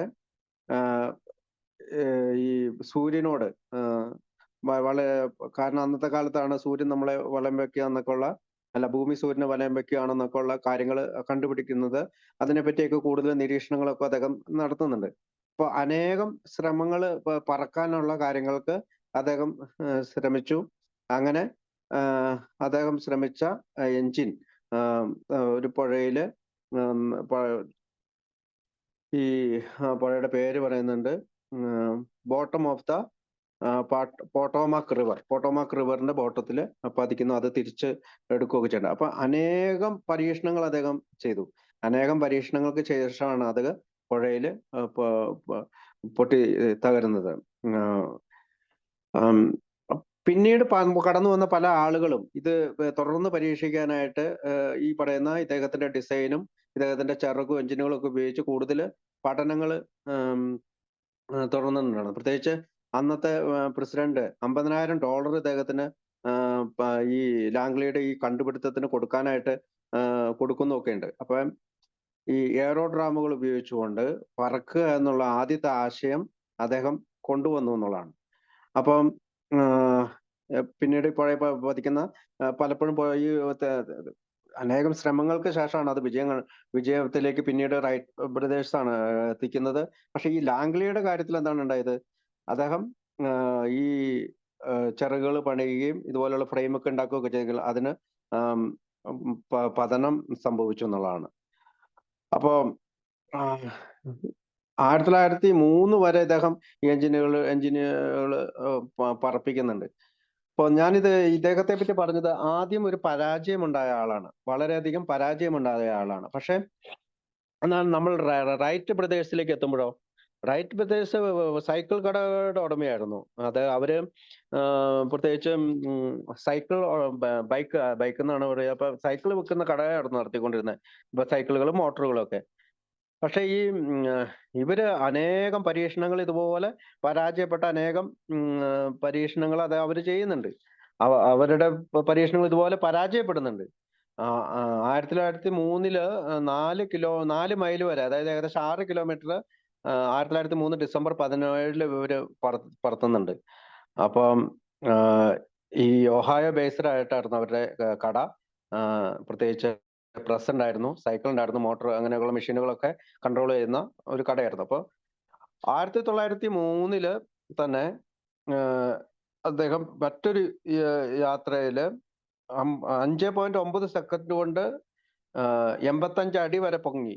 പിന്നെ അടുത്ത പരീക്ഷണം 105 അടിയാണ്, അത് 5 മിനിറ്റ് കൊണ്ടാണ് പൊങ്ങിയത്. അപ്പോൾ ഒരുപാട് പരീക്ഷണങ്ങൾക്ക് ശേഷം നമ്മൾക്കും പറക്കാൻ കഴിയും എന്നുള്ളൊരു ആശയമാണ് റൈറ്റ് ബ്രദേഴ്സ് നമുക്ക് നൽകിയത്. അപ്പൊ ഇത് ഒരു വലിയ വിശദമായ പഠനത്തിലേക്കൊന്നും നമുക്ക് പോകേണ്ട കാര്യമില്ലെങ്കിലും ഇവിടെ ഈ ബിഗ് ബുക്കിൽ ഈ 3 പരീക്ഷണങ്ങളും പറഞ്ഞിട്ടുണ്ട്. അതായത് ചില പരാജയങ്ങൾക്ക് ശേഷവും ചില വീഴ്ചകൾക്ക് ശേഷമൊക്കെയാണ് പല തെളിവുകളും നമ്മളുടെ മുമ്പിലേക്ക് കൊണ്ടുവന്നതെന്നുള്ളതാണ്. അപ്പം നമുക്കറിയാം ഇപ്പൊ നമ്മുടെ ബിഗ് ബുക്ക് ഇറങ്ങിയത് 1939 പക്ഷേ മനുഷ്യൻ ചന്ദ്രനിൽ കാലുകുത്തുന്നത് 1969 അപ്പോളോ 11 എന്ന് പറയുന്ന ഇതിനകത്താണ് അവിടെ കാലുകുത്തുന്നത്. അപ്പൊ അപ്പോളോ 11 എന്ന് പറഞ്ഞാൽ അപ്പോളോ 10 ഉണ്ടായിരുന്നു, 9 ഉണ്ടായിരുന്നു, അതുവരെ ഉള്ള 10 ശ്രമങ്ങൾ പരാജയത്തിന് ശേഷമാണ് അപ്പോളോ 11 ഉണ്ടായത്. അപ്പോ അനേകം ശ്രമങ്ങൾക്ക് ശേഷമാണ് അപ്പോളോ 11 നീൽ ആംസ്ട്രോങ്ങിനും ബസ് അൽഡം എന്ന് പറയുന്ന ആൾക്കും കൂടിയാണ് അവർക്ക് നമുക്ക് നീൽ ആംസ്ട്രോങ്ങിനെ ആർക്കും മറക്കാനാവില്ല. ഇപ്പോഴത്തുള്ള എല്ലാവർക്കും തന്നെ അറിയാവുന്ന ഒരാളാണ് നീൽ ആംസ്ട്രോങ്. ആദ്യമായിട്ട് മൂണില് കാലുകുത്തിയ ഒരാള്. അപ്പം ഇത്തരം ഉള്ള ചരിത്രത്തിലേക്ക് നോക്കുമ്പോൾ പലരും ഒരുപാട് കഷ്ടപ്പെട്ട് പലരും പല കാര്യങ്ങളും നേടിയത് അങ്ങനെയാണ്. പ്രത്യേകിച്ച് ഈ ഭൗതിക ലോകത്ത്, ആധുനിക ലോകത്ത് ഭൗതിക നേട്ടങ്ങൾ വളരെ ഫാസ്റ്റ് ആയിട്ട് വരുന്നു എന്നുള്ള ഒരു സങ്കല്പമാണ്. അപ്പം അത് ആ പാരഗ്രാഫിലേക്ക് ഒന്നും കൂടി പോകാം. ഞങ്ങളോട്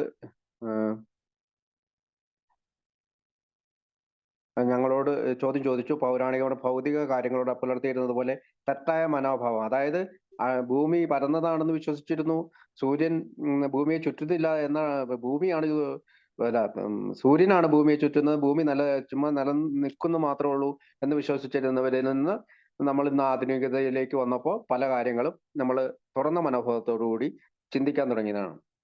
ഇതിനു മുമ്പ് പറക്കാൻ പല ശ്രമങ്ങളും പരാജയപ്പെട്ടിട്ടുണ്ടാവില്ലേ. അപ്പൊ ഇപ്പോഴേ പോയ കാര്യങ്ങളൊക്കെ പറഞ്ഞു. പ്രൊഫസർ ലാംഗ്ലി എന്നൊക്കെ നമ്മൾ ഗൂഗിൾ ചെയ്ത് കഴിഞ്ഞാൽ ഇതെല്ലാം ഇപ്പൊ ഈ മീറ്റിംഗിൽ പറയാൻ പറ്റില്ല. അപ്പൊ നമുക്ക് കിട്ടും, ഇതിന്റെ ഒരുപാട് ആശയങ്ങൾ കിട്ടും. അപ്പോ ഇത് തുടങ്ങുന്നത് എവിടെ വെച്ചാണ്? Let's look at the record എന്ന് പറയുന്ന ഗവർണർ പറയുന്നിടത്തു നിന്നാണ് അല്ലെ. ആ ഗവർണർ ന്യൂയോർക്കിലെ ഗവർണറാണ് എന്ന് അദ്ദേഹത്തിന്റെ പേര് ഞാൻ പറഞ്ഞു. അദ്ദേഹം പറയുന്ന ആൽഫ്രഡ് ടി സ്മിത്ത് പറയുന്ന കാര്യങ്ങൾക്ക് ശേഷമാണ് ഈ റെക്കോർഡുകളിലേക്ക് നമ്മൾ കൊണ്ടുപോകണം. നമ്മുടെ മനസ്സിനെ കൊണ്ടുപോയതിനു ശേഷം അടുത്ത പാരഗ്രാഫിൽ നമുക്ക് വായിക്കാമോ? പക്ഷേ മിക്ക രംഗങ്ങളിലും നമ്മുടെ ചിന്തയ്ക്ക് പൂർണ്ണ സ്വാതന്ത്ര്യമുണ്ടെന്നതിന് നമ്മുടെ തലമുറ സാക്ഷ്യം വഹിച്ചിട്ടുണ്ട്. ഏതെങ്കിലും കപ്പലിൽ നിന്നു ചരക്കിറക്കുന്ന ഒരു തൊഴിലാളിയെ റോക്കറ്റ് ഉപയോഗിച്ച് ചന്ദ്രനിൽ പര്യവേഷണം നടത്തുന്നതിനെ കുറിച്ച് വിവരിക്കുന്ന ഒരു സൺഡേ സപ്ലിമെന്റ് കാണിക്കുക. അയാൾ പറയും, അവരത് ചെയ്യുമെന്ന് ഞാൻ വാതുവെക്കുന്നു.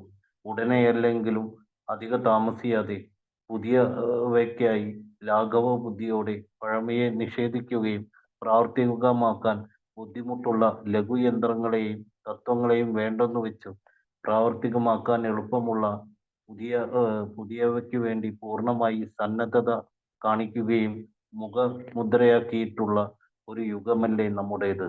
ഞങ്ങളുടെ വീക്ഷണം മാറ്റുന്ന കാര്യത്തിലുള്ളതുപോലുള്ള ഇതേ സന്നദ്ധത തന്നെ. അതെ. അപ്പം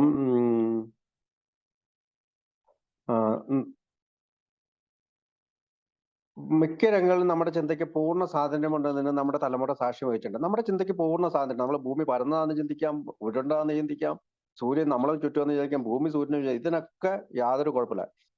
അതുപോലെ തന്നെ പറയണം, 1939 നമ്മുടെ പുസ്തകത്തില് ഈ പറയുന്ന ഒരു കാര്യമാണ് ഈ പറയുന്നത്. റോക്കറ്റ് ഉപയോഗിച്ച് ചന്ദ്രനിൽ പര്യവേഷണം നടത്തുക. നമ്മള് അതിനുശേഷം ആണ് ചന്ദ്രനിൽ പര്യവേഷണം നടത്തിയത്.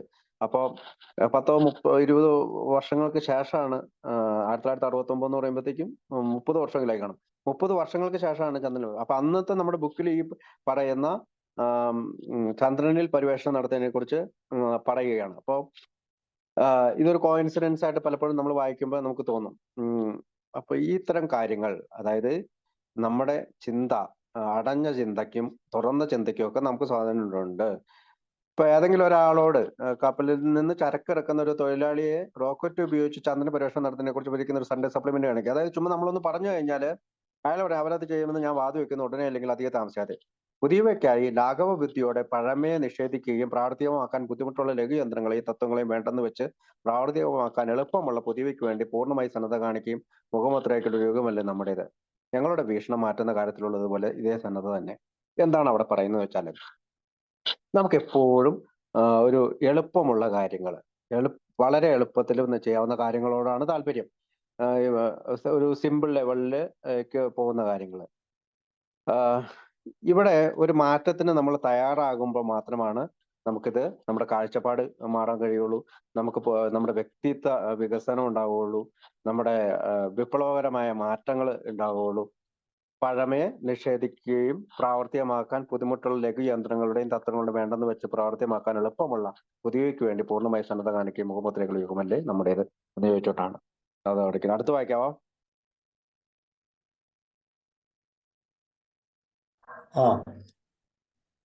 ഞങ്ങളുടെ കാഴ്ചപ്പാട് മാറ്റാൻ ഈ സന്നദ്ധത എന്തുകൊണ്ട് ഞങ്ങളുടെ മാനുഷിക പ്രശ്നങ്ങൾക്കും ബാധകമായി കൂടാ എന്ന് ഞങ്ങൾക്ക് സ്വയം ചോദിക്കേണ്ടതുണ്ടായിരുന്നു. വ്യക്തിബന്ധങ്ങളിൽ ഞങ്ങൾക്ക് കുഴപ്പങ്ങളുണ്ടായിരുന്നു. ഞങ്ങൾക്ക് ഞങ്ങളുടെ വൈകാരികാവസ്ഥകളെ നിയന്ത്രിക്കാൻ കഴിഞ്ഞില്ല. ഞങ്ങൾ കഷ്ടപ്പാടിനും വിഷാദത്തിനും ഇരയായവരായിരുന്നു. ഞങ്ങൾക്കൊരു ജീവിതമാർഗം ഉണ്ടാക്കിയെടുക്കാൻ കഴിഞ്ഞില്ല. ഞങ്ങൾക്ക് ജീവിതത്തിൽ വ്യർത്ഥത ബോധമുണ്ടായിരുന്നു. ഞങ്ങൾ ആകപ്പാടെ ഭയപ്പാടുള്ളവരായിരുന്നു. ഞങ്ങൾ അസന്തുഷ്ടരായിരുന്നു. മറ്റുള്ളവർക്ക് യഥാർത്ഥത്തിൽ സഹായം അരുളുന്നവരായി കാണപ്പെടുവാൻ ഞങ്ങൾക്ക് കഴിഞ്ഞില്ല. ഈ പറഞ്ഞ കുഴപ്പങ്ങൾക്കെല്ലാം അടിസ്ഥാനപരമായ പരിഹാരം കാണുന്നതിനായിരുന്നില്ലേ ചന്ദ്രഗ്രഹ യാത്രയുടെ ന്യൂസ് റീൽ കാണണോ എന്നതിനേക്കാൾ പ്രാധാന്യം തീർച്ചയായും അങ്ങനെ തന്നെയായിരുന്നു. ഓക്കെ, അപ്പൊ അവിടെ ഒരു 5-8 കാര്യങ്ങൾ പറയാണ്. നമ്മൾക്ക് എന്തൊക്കെ കുഴപ്പമുണ്ടായിരുന്നു. We have to ask ourselves why we shouldn't apply to our human problems the same readiness to change our point of view. അതായത് നമ്മുടെ കാഴ്ചപ്പാടുകളെ മാറ്റാനായിട്ട് നമ്മൾ എന്തുകൊണ്ട് സന്നദ്ധനായിക്കൂടാ, അല്ലെങ്കിൽ മാനുഷിക പ്രശ്നങ്ങൾക്കും ബാധകമായിക്കൂടാ എന്ന് ഞങ്ങൾ സ്വയം ചോദിക്കേണ്ടതായിരുന്നു. അപ്പൊ നമുക്ക് ഈ അടുത്ത് പറയുന്ന ഒരു 5-8 കാര്യങ്ങളിലേക്ക് പോകാം. ഒന്ന്, ട്രബിൾ വിത്ത് പേഴ്സണൽ റിലേഷൻഷിപ്പ്. വ്യക്തിബന്ധങ്ങളിൽ ഞങ്ങൾക്ക് കുഴപ്പങ്ങളുണ്ടായിരുന്നു, അതൊന്നായിട്ട് കൂട്ടാം. 2, couldn't control our emotional natures. അതായത് ഞങ്ങൾക്ക് ഞങ്ങളുടെ വൈകാരിക അവസ്ഥകളെ നിയന്ത്രിക്കാൻ കഴിഞ്ഞില്ല, അത് 2ആയിട്ട് കൂടാം. 3-മത്തത് പ്രേ ടു മിസറി. ഞങ്ങൾ കഷ്ടപ്പാടിനും വിഷാദത്തിനും ഇരയായവരായിരുന്നു, അത് 3ആയിട്ട് കൂട്ടാം. 4-മത്, ഞങ്ങൾക്കൊരു ജീവിതമാർഗം ഉണ്ടാക്കിയെടുക്കാൻ കഴിഞ്ഞില്ല, കുഡിന്റ് മേക്ക് എ ലിവിങ്, അതാണ് 4. 5-മത്തെ എന്നതാ? Feeling of usefulness. ഞങ്ങൾ ആകെപ്പാടെ ഞങ്ങൾക്ക് ജീവിതത്തിൽ വ്യർത്ഥത ബോധമുണ്ടായിരുന്നു, അതാണ് 5. 6 എത്രയാ? Full of fear. ഞങ്ങൾ ആകെപ്പാടെ ഭയപ്പാടുള്ളവരായിരുന്നു. 7, ഞങ്ങൾ അസന്തുഷ്ടരായിരുന്നു, വി വെയർ അൺഹാപ്പി. 8 എന്നതാ? 8, couldn't seem to be real help to other people. മറ്റുള്ളവർക്ക് യഥാർത്ഥത്തിൽ സഹായം അരുളുന്നവരായി കാണപ്പെടുവാൻ ഞങ്ങൾക്ക് കഴിഞ്ഞില്ല. അപ്പൊ ഇത്തരം കാര്യങ്ങൾ 8 കാര്യങ്ങൾ ഞാൻ ഇവിടെ പറഞ്ഞു. നമ്മൾ 9-ാം പടിയിലേക്ക് എത്തുമ്പോൾ നമ്മൾ 12 കാര്യങ്ങൾ പറയുന്നുണ്ട്, വാഗ്ദാനങ്ങൾ. അപ്പൊ ഓരോ കാര്യങ്ങൾ, പേഴ്സണൽ റിലേഷൻഷിപ്പ്, ഇത് നമുക്ക് 9-ാം പടി അവിടെ വരുമ്പോൾ നമുക്ക് ഒന്നുകൂടി കമ്പയർ ചെയ്തിട്ട് സംസാരിക്കാം. അപ്പൊ ഈ 9 കാര്യങ്ങൾ ഇവിടെ നമ്മളൊന്ന് സൂചിപ്പിച്ച് വെച്ച് കഴിഞ്ഞാല്, ഈ 9 കാര്യങ്ങൾ അല്ല ഈ 8 കാര്യങ്ങൾ സൂചിപ്പിച്ച് വെച്ച് കഴിഞ്ഞാല് നമ്മള് എന്താണ് ഇവിടെ ആൽക്കഹോളിസം. നമ്മുടെ മദ്യാസക്തിയുടെ കാലത്ത് നമുക്ക് ഉണ്ടായിരുന്ന പ്രശ്നങ്ങളാണ് അവിടെ പറയുന്നത്. 8 കാര്യങ്ങൾ. വ്യക്തിബന്ധങ്ങളിൽ പ്രശ്നം, വൈകാരാവസ്ഥകൾ നിയന്ത്രിക്കാൻ. അപ്പൊ അത് ഞാൻ വീണ്ടും വായിക്കുന്നില്ല, സമയം പോകുന്നതുകൊണ്ട്. അപ്പൊ ആ 8 കാര്യങ്ങൾ. അപ്പൊ അൺട്രീറ്റഡ് ആൽക്കഹോളിസം എന്നാണ്. അപ്പൊ അൺമാനേജബിലിറ്റി ആണ്. പടികൾ ചെയ്യാതിരുന്നാൽ നമ്മൾ ഇവിടെ തന്നെ നിൽക്കുന്നതാണ്. 2-ാം പടിയും 3-ാം പടിയും 4-ാം പടിയിലേക്ക് നമ്മൾ എത്തി നോക്കാതിരുന്നാൽ നമ്മൾ ഈ പറയുന്ന വ്യക്തിബന്ധങ്ങളിൽ കുഴപ്പമുണ്ടാക്കും. വൈകാരാവസ്ഥ നിയന്ത്രിക്കാൻ കഴിയില്ല. കഷ്ടപ്പാടിനും വിഷാദത്തിന്റെ ഇരയായി തീരും. ജീവിതമാർഗം ഉണ്ടാക്കിയെടുക്കാൻ കഴിയില്ല. ജീവിതത്തിൽ വർത്തബോധം. അപ്പൊ ഇത്തരം കാര്യങ്ങളാണ് നമുക്കത് പിന്നീട് 9-ാം പടി വരുമ്പോഴത്തേക്ക് അവിടെ പറയാനുള്ളതുകൊണ്ട് അവിടുന്ന് നമുക്ക് കട്ട് ചെയ്തിട്ട് അടുത്ത പാരഗ്രാഫിലേക്ക് നീങ്ങാം. Thank you. ഞങ്ങളോട് സോറി, അടുത്ത വരി. പ്രപഞ്ചശക്തിയിന്മേലുള്ള ലളിതമായ വിശ്വാസം ഒന്നുകൊണ്ട് മാത്രം മറ്റുള്ളവർ തങ്ങളുടെ പ്രശ്നങ്ങൾ പരിഹരിക്കുന്നത് ഞങ്ങൾ കണ്ടപ്പോൾ ദൈവശക്തിയെ സംശയിക്കുന്നത് നിർത്തേണ്ടി വന്നു. ഞങ്ങളുടെ ആശയം ഫലപ്രദമായില്ല, പക്ഷേ ദൈവത്തിന്റെ ആശയം ഫലപ്രദമായി. പറക്കാൻ കഴിയുന്ന ഒരു യന്ത്രമുണ്ടാക്കാൻ കഴിയുമെന്ന് റൈറ്റ് സഹോദരന്മാരുടെ ഏതാണ്ട് ബാലിശമായ വിശ്വാസമാണ് നേരത്തെ ബുദ്ധിശക്തിയുള്ളതായി കാണപ്പെട്ടു. ഏറ്റവും ചുരുങ്ങിയത് രസതന്ത്ര ശാസ്ത്രജ്ഞന്മാർ അങ്ങനെ പറഞ്ഞു. ഒരു പേജ് മാറിപ്പോയി. നേരത്തെ സൂചിപ്പിച്ചവരുടെ ലക്ഷ്യ സാഫല്യത്തിന്റെ ഉറവിടം. ആ വിശ്വാസമില്ലായിരുന്നുവെങ്കിൽ ഒന്നും തന്നെ നടക്കുമായിരുന്നില്ല. സ്വയം പര്യാപ്തത തങ്ങളുടെ പ്രശ്നങ്ങൾ പരിഹരിക്കുമെന്ന ആശയത്തിൽ മുറുകെ പിടിച്ചവരാകണം ദൈവനിഷേധികളും നിരീശ്വരവാദികളുമായ ഞങ്ങൾ. ഈശ്വര പര്യാപ്തതയാണ് തങ്ങളുടെ കാര്യത്തിൽ പ്രവർത്തിച്ചത് എന്ന് മറ്റുള്ളവർ ഞങ്ങൾക്ക് കാണിച്ചു തന്നപ്പോൾ റൈറ്റ് സഹോദരന്മാർ ഒരിക്കലും പറക്കില്ലെന്നു ശടിച്ചവരെ പോലെ തന്നെയാണ് ഞങ്ങൾക്കും തോന്നിയത്. ഓക്കെ.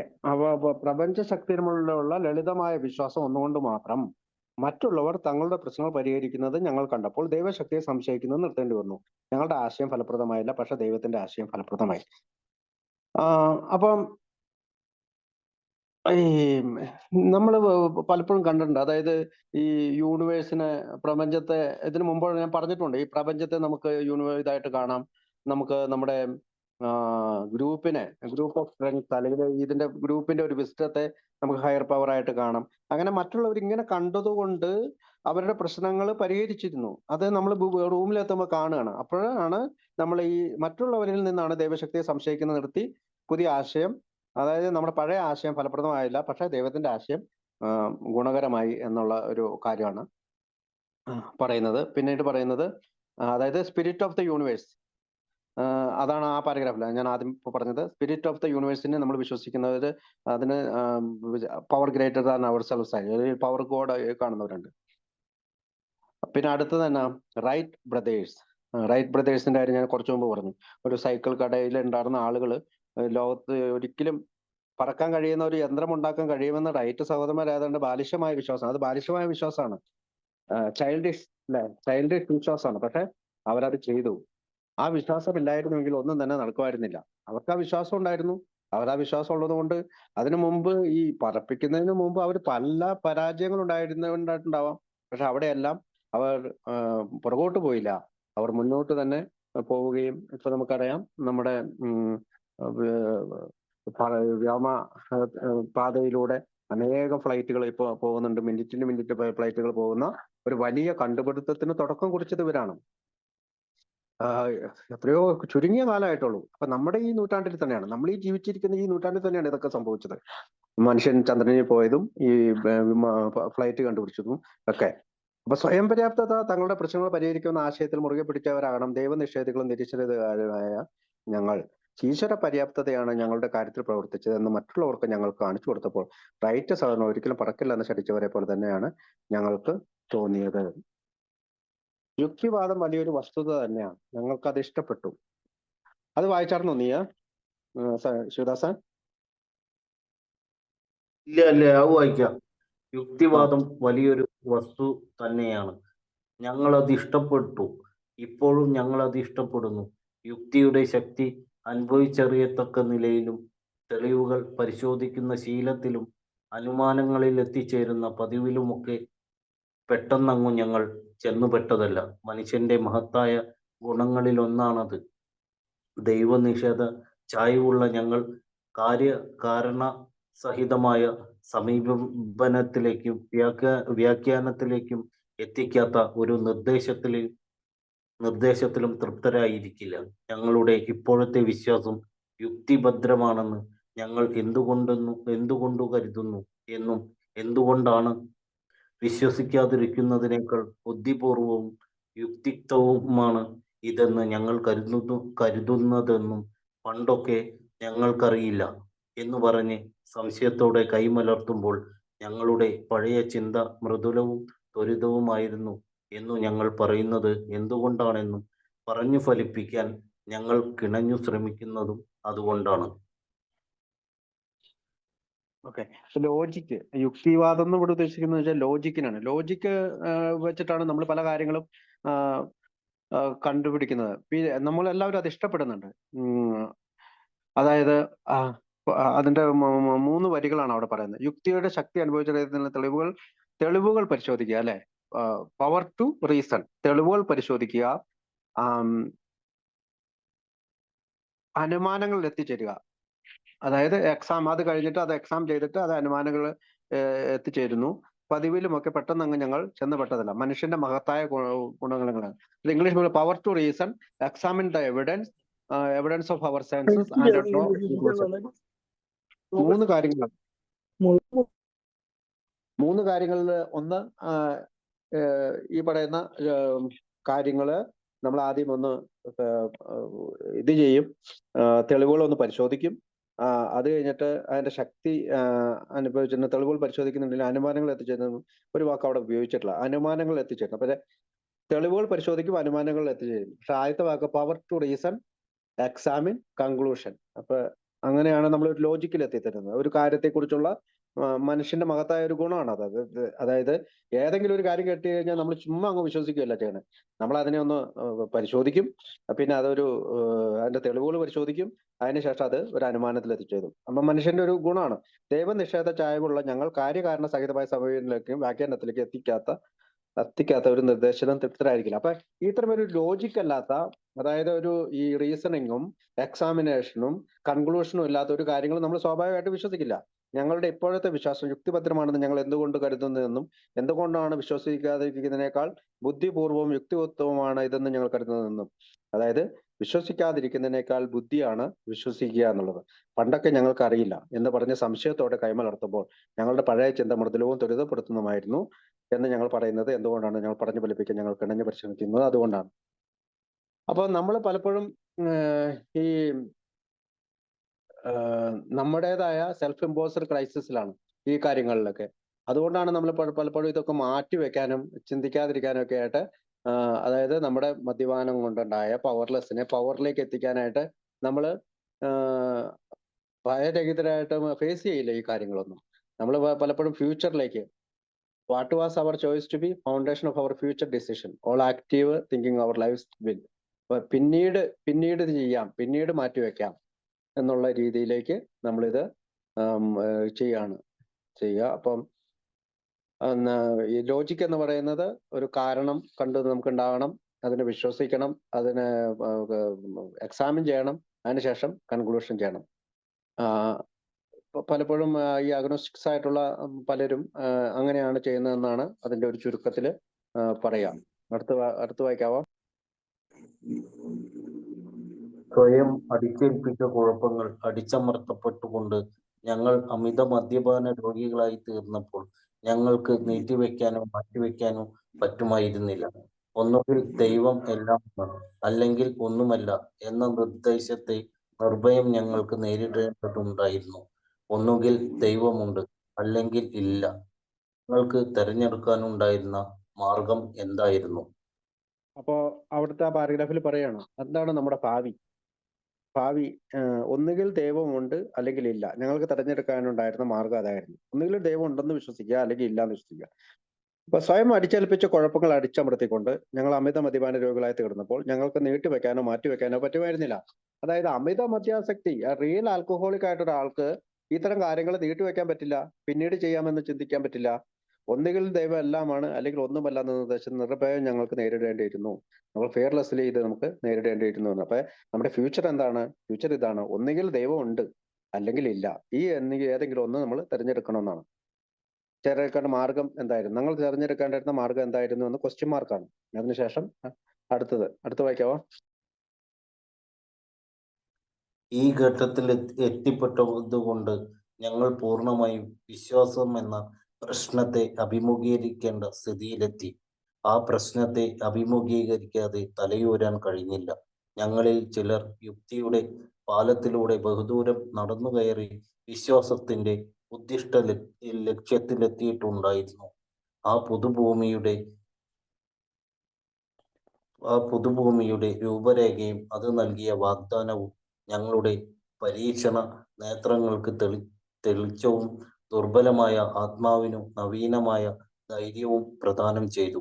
സൗഹൃദ ഹസ്തങ്ങൾ സ്വാഗതമരുളിക്കൊണ്ട് എമ്പാടും നീട്ടപ്പെടുന്നുണ്ടായിരുന്നു. യുക്തിചിന്ത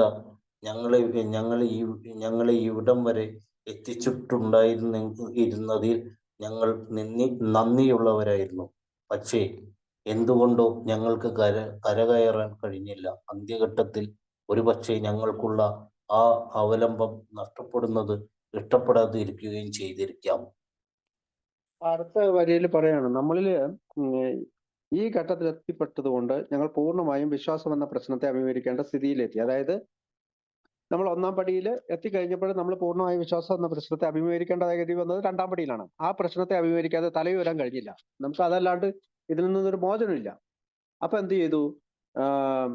ഈ പ്രശ്നം ഞങ്ങൾ ചിലർ യുക്തിയുടെ പാലത്തിന്റെ ബഹുദൂരം നടന്നു കയറി വിശ്വാസത്തിന്റെ ഉദ്ദിഷ്ട ലക്ഷ്യത്തിലെത്തിയിട്ടുണ്ടായിരുന്നു. അതായത് ബ്രിഡ്ജ് ഓഫ് റീസൺ, യുക്തിയുടെ പാലം. അവർ പലരും ചിലപ്പോൾ അവർ മതവിശ്വാസികളായിരുന്നുകൊണ്ടായിരിക്കാം. അവർ പെട്ടെന്ന് ദൈവത്തിൽ വിശ്വസിക്കാനും ആ പാലത്തിലൂടെ ബഹുദൂരം പടന്നു കയറി വിശ്വാസത്തിന്റെ ഉദ്ദിഷ്ട ലക്ഷ്യത്തിലുണ്ടായിരുന്നു. അല്ലെങ്കിൽ സ്പിരിച്വാലിറ്റിനെ അംഗീകരിക്കാൻ അവർക്ക് കഴിഞ്ഞിട്ടുണ്ടാവും. ചിലർക്ക് പെട്ടെന്ന് കഴിയും.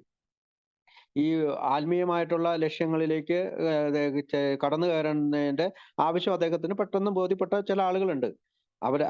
ആ പുതുഭൂമിയുടെ രൂപരേഖയും അത് നൽകിയ വാഗ്ദാനവും ഞങ്ങളുടെ പരീക്ഷണ നേത്രങ്ങൾക്ക് തെളിച്ചവും ദുർബലമായ ആത്മാവിന് നവീനമായ ധൈര്യവും പ്രദാനം ചെയ്തു. അപ്പൊ സ്പിരിച്വാലിറ്റിയെ കൂടുതൽ വളർത്തി.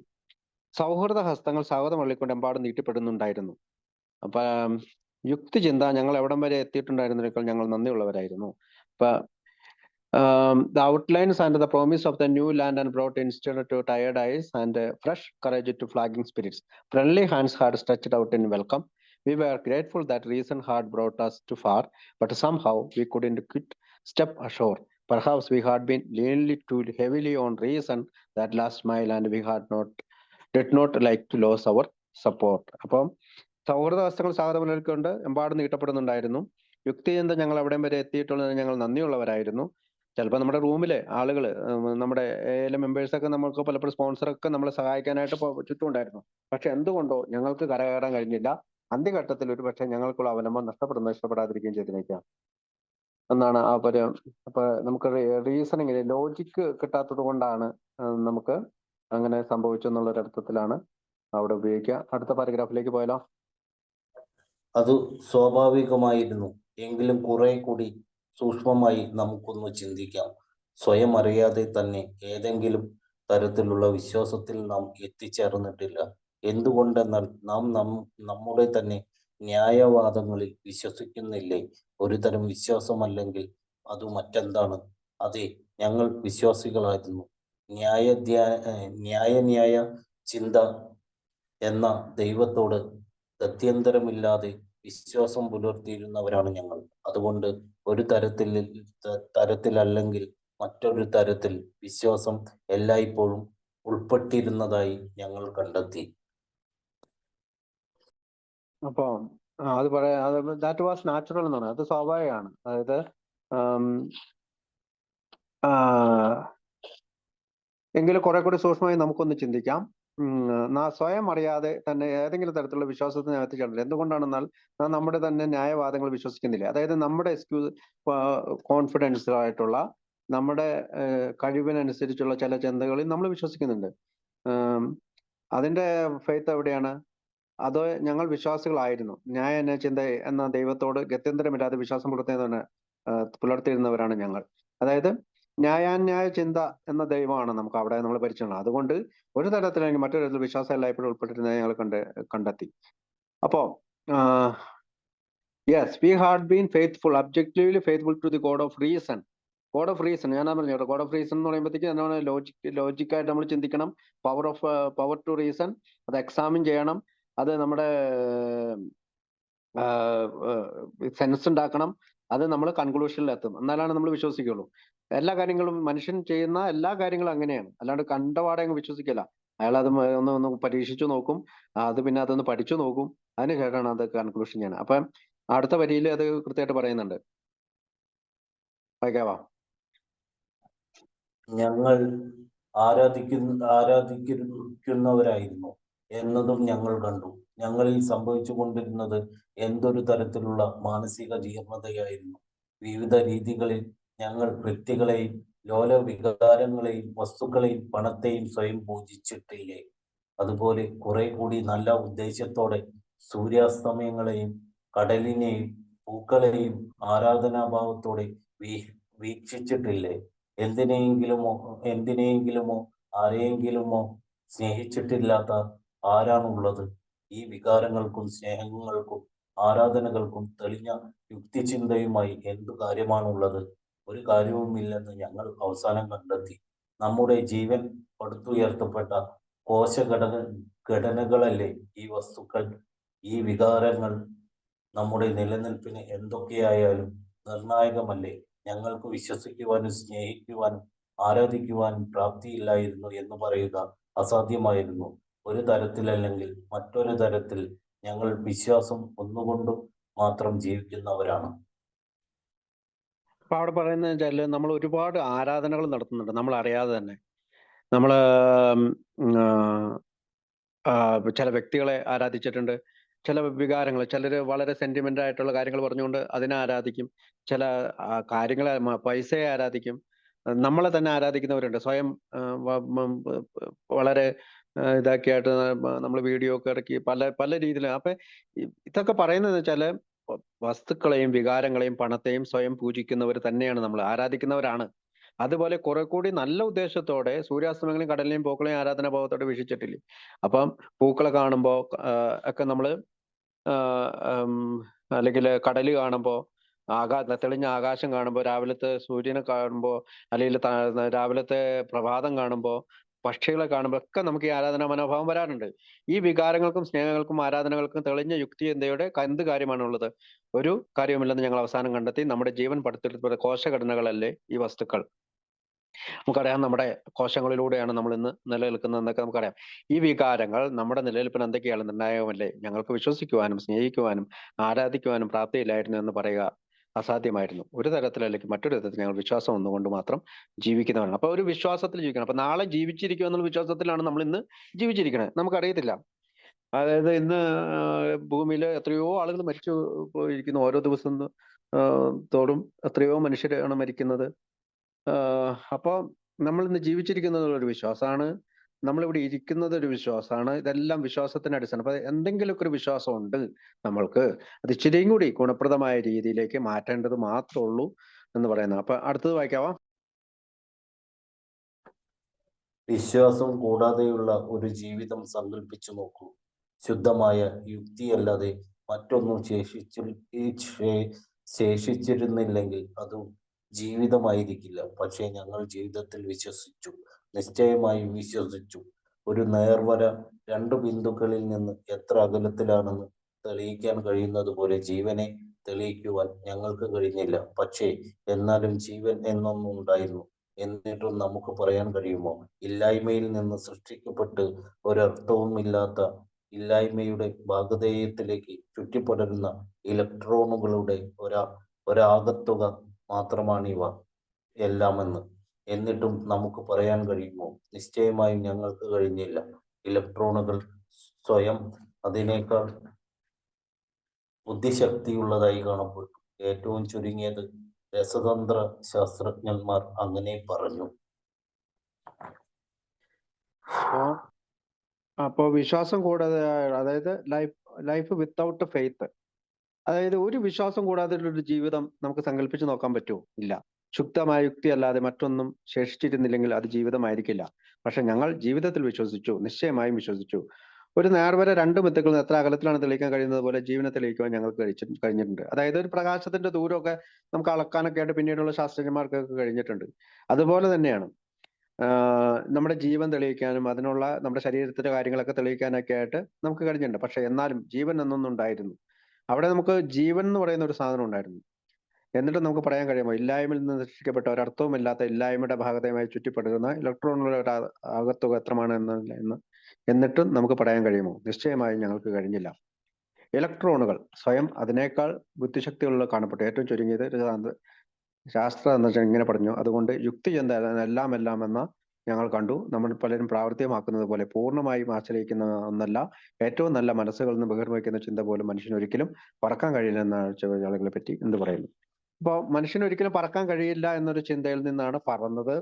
അതുപോലെ തന്നെ ഈ ഇലക്ട്രോണുകൾ, അതായത് ഇപ്പൊ നമ്മുടെ ഒരു ഇരുമ്പ് ദണ്ടെടുത്തു കഴിഞ്ഞാൽ അത് ആദ്യം പറയുന്നുണ്ട് അങ്ങോട്ടും ഇങ്ങോട്ടും ഇലക്ട്രോണുകൾ മാറുന്നതുകൊണ്ടാണ് അതിങ്ങനെ നിൽക്കുന്നതെന്നും ഒരുപാട് കാര്യങ്ങൾ. നമ്മളിപ്പോ എണീറ്റ് നിൽക്കുകയാണ്, എന്തുകൊണ്ടാണ് നമ്മുടെ ശരീരം എണീറ്റ് നിൽക്കുന്നത്, എന്തുകൊണ്ടാണ് നമ്മൾ കാണുന്നത്, എന്തുകൊണ്ടാണ് നമ്മൾ കേൾക്കുന്നത്, ഇങ്ങനെയൊക്കെ ചിന്തിക്കാൻ നമ്മൾ സയൻസ് നമുക്ക് ഒരുപാട് കാര്യങ്ങൾ പറഞ്ഞു തരുന്നുണ്ട്. അപ്പൊ പറയുന്നത് പറക്കൽ നടക്കുകയല്ല എന്ന് തോന്നിയതുപോലെ ഈ ലോകത്തു നിന്നുള്ള ഒരു ആത്മീയ മോചനം ഞങ്ങളുടെയൊക്കെ പ്രശ്നങ്ങൾക്ക് ഉപരി ഉയർന്ന മനുഷ്യർ പറഞ്ഞത് ദൈവം ഇക്കാര്യത്തിൽ അസാധ്യമായി എന്നാണ്. ഞങ്ങൾ പുഞ്ചിരിക്കുക മാത്രം ചെയ്തു. ആത്മീയ മോചനം ഞങ്ങൾ കണ്ടിട്ടുണ്ടായിരുന്നു, പക്ഷെ അത് സത്യമല്ലെന്ന് സ്വയം പറയാൻ ഞങ്ങൾ ഇഷ്ടപ്പെട്ടു. അപ്പൊ ആത്മീയ മോചനം നമ്മൾക്കറിയായിരുന്നു, പല ആളുകളിലും നമ്മൾ കണ്ടിട്ടുണ്ട്. പക്ഷെ നമ്മൾ എപ്പോഴും ആത്മീയ മോചനത്തിനെതിരായാണ് സംസാരിച്ചുകൊണ്ടിരുന്നത്. അപ്പൊ അടുത്ത് വായിക്കാവോ? സത്യത്തിൽ അതുകൊണ്ട് യുക്തിചിന്ത എല്ലാമല്ലെന്ന് ഞങ്ങൾ കണ്ടു. നമ്മിൽ പലരും അതല്ല, അടുത്തത് ആദ്യ രണ്ട് ഞാൻ വായിച്ചു. സത്യത്തിൽ ഞങ്ങൾ സ്വയം വിഡ്ഢികളാവുകയായിരുന്നു. സ്വയം വിഡ്ഢികളാവുകയായിരുന്നു. എന്തുകൊണ്ടെന്നാൽ ഓരോ മനുഷ്യന്റെയും സ്ത്രീയുടെയും ശിശുവിന്റെയും ഉള്ളിന്റെ ഉള്ളിൽ ദൈവമെന്ന അടിസ്ഥാനപരമായ ആശയമുണ്ട്. കൊടും ദുരിതം മൂലമോ പൊള്ളയായ പൊങ്ങച്ചം മൂലമോ മറ്റും വല്ലതിനെയും പൂജിക്കുന്നത് മൂലമോ അത് നിഷ്പ്രഭമായിട്ടുണ്ടാകാം. പക്ഷേ ഏതെങ്കിലും തരത്തിൽ അതുണ്ട്. കാരണം നമ്മളെക്കാൾ വലിയൊരു ശക്തിയിലുള്ള വിശ്വാസവും മനുഷ്യ ജീവിതത്തിൽ ആ ശക്തിയുടെ അത്ഭുതകരമായ വിളയാട്ടവും മനുഷ്യരാശിയോളം തന്നെ പഴക്കമുള്ള വസ്തുതയാണ്. അവിടെ പറയാൻ ശ്രമിക്കണെന്ന് വെച്ചാല് നമ്മൾ ഇത്തരം കാര്യങ്ങളൊക്കെ ഇതിനൊക്കെ എതിരെ സംസാരിച്ചുകൊണ്ട് സ്വയം വിഡ്ഢികളായി തീരുകയായിരുന്നു. ഈ ലോകത്തുള്ള എല്ലാ മനുഷ്യരുടെയും സ്ത്രീകളുടെയും ശിശുവിന്റെയും ഉള്ളിൽ ദൈവം എന്ന അടിസ്ഥാനപരമായ ഒരു ആശയമുണ്ട്. അതെന്താണ് പറ്റുന്നത്? കൊടും ദുരിതം മൂലം, അല്ലെങ്കിൽ പൊള്ളയായ പൊങ്ങച്ചം മൂലം, അല്ലെങ്കിൽ മറ്റേതെങ്കിലും പൂജിക്കുന്ന മൂലം. എന്താണ് മറ്റേതെങ്കിലും പൂജിക്കുന്നത്? എനിക്ക് നല്ല വീടുണ്ടെങ്കിൽ, എനിക്ക് നല്ല കാർ ഉണ്ടെങ്കിൽ, എനിക്ക് നല്ല ഭാര്യ ഉണ്ടെങ്കിൽ, എനിക്ക് കൂടുതൽ പണം ഉണ്ടെങ്കിൽ, എനിക്ക് നല്ല ആരോഗ്യം ഉണ്ടെങ്കിൽ മാത്രമൊക്കെ ഞാൻ ഇതിന് അംഗീകരിക്കാമെന്നുള്ള ഒരു പൊള്ളയായിട്ടുള്ള ഒരു ധാരണ. കാരണം നമ്മളെക്കാൾ വലിയ ശക്തിയുള്ള വിശ്വാസവും മനുഷ്യ ജീവിതത്തിലെ ശക്തിയുടെ അത്ഭുതമായ വിളയാട്ടവും മനുഷ്യരാശിയോളം തന്നെ പഴക്കമുള്ള വസ്തുതയാണ്. നമുക്കറിയാം, ആദ്യമേ കാലം മുതൽ തന്നെ ഇത്തരം വിശ്വാസങ്ങളിൽ വന്ന മനുഷ്യന്റെ ജന്മം മുതൽ, അല്ലെങ്കിൽ റിലീജിയനൊക്കെ വന്നിട്ട് കുറച്ചു കാലമായിട്ടുള്ളെങ്കിലും അതിനു മുമ്പേ ഇത്തരം ശക്തികളിലൊക്കെ വിശ്വസിച്ചു എന്നൊക്കെ ശാസ്ത്രജ്ഞന്മാർ കണ്ടുപിടിച്ചിട്ടുണ്ട്. ഏതായാലും അതിനകത്തേക്ക് നമ്മൾ പോകുന്നതിനേക്കാൾ മുമ്പ് ഇതിനകത്ത് പറയുന്ന ഏറ്റവും ഇമ്പോർട്ടന്റ് ആയിട്ടുള്ള നമുക്ക് ആവശ്യമുള്ള ഒരു കാര്യം എന്ന് വെച്ചാൽ ഓരോ മനുഷ്യന്റെയും, എല്ലാ സ്ത്രീകളുടെയും, എല്ലാ കുട്ടികളുടെയും ഉള്ളിൽ ദൈവം എന്ന അടിസ്ഥാനപരമായ ഒരു ആശയം ഉണ്ട് എന്ന് സമർത്ഥിക്കാനാണ് ഇത്രയും വിവരങ്ങൾ ഇവർ പറഞ്ഞത്. അടുത്ത് വായിക്കാവോ? എന്തെങ്കിലും തരത്തിലുള്ള ഒരു ദൈവത്തിലുള്ള വിശ്വാസം ഒരു സുഹൃത്തിനോട് നമുക്ക് തോന്നാറുള്ള വികാരം പോലെ തന്നെ ഞങ്ങളുടെ വ്യക്തിസത്തയുടെ ഒരു ഭാഗമാണെന്ന് ഞങ്ങൾ ഒടുവിൽ കണ്ടെത്തി. ചിലപ്പോഴൊക്കെ ഞങ്ങൾക്ക് നിർഭയരായി ഉണ്ടായിരുന്നു. എന്നാൽ ഒടുവിൽ ദൈവം അവിടെ തന്നെ ഉണ്ടായിരുന്നു. ഞങ്ങളുടെ അവശേഷിക്കലോളം തന്നെ യാഥാർത്ഥ്യമായ ഒന്നായിരുന്നു ദൈവം. ആ മഹത്തായ യാഥാർത്ഥ്യം അഗാധസ്പർശിയായി ഉള്ളിന്റെ ഉള്ളിൽ ഞങ്ങൾ കണ്ടു. അത്യന്തിക വിശകലനത്തിൽ അവിടെ മാത്രമേ അദ്ദേഹത്തെ കാണാനാവൂ. അത്രമേൽ ആ ശക്തി ഞങ്ങളോടൊപ്പം ഉണ്ടായിരുന്നു. അപ്പൊ നമ്മുടെ ഉള്ളിലുള്ള ശക്തിയിലുള്ള ഒരു വിശ്വാസം, അത് നമുക്ക് പിന്നീട് എങ്ങനെയാണ്, അത് നമുക്കൊരു ഫ്രണ്ട് പോലെ, നമ്മുടെ കൂട്ടുകാരനെ പോലെ തോന്നുന്ന ഒരു വികാരം പോലെ നമ്മുടെ വ്യക്തിസത്തയുടെ ഒരു ഭാഗമാണെന്ന് കണ്ടു.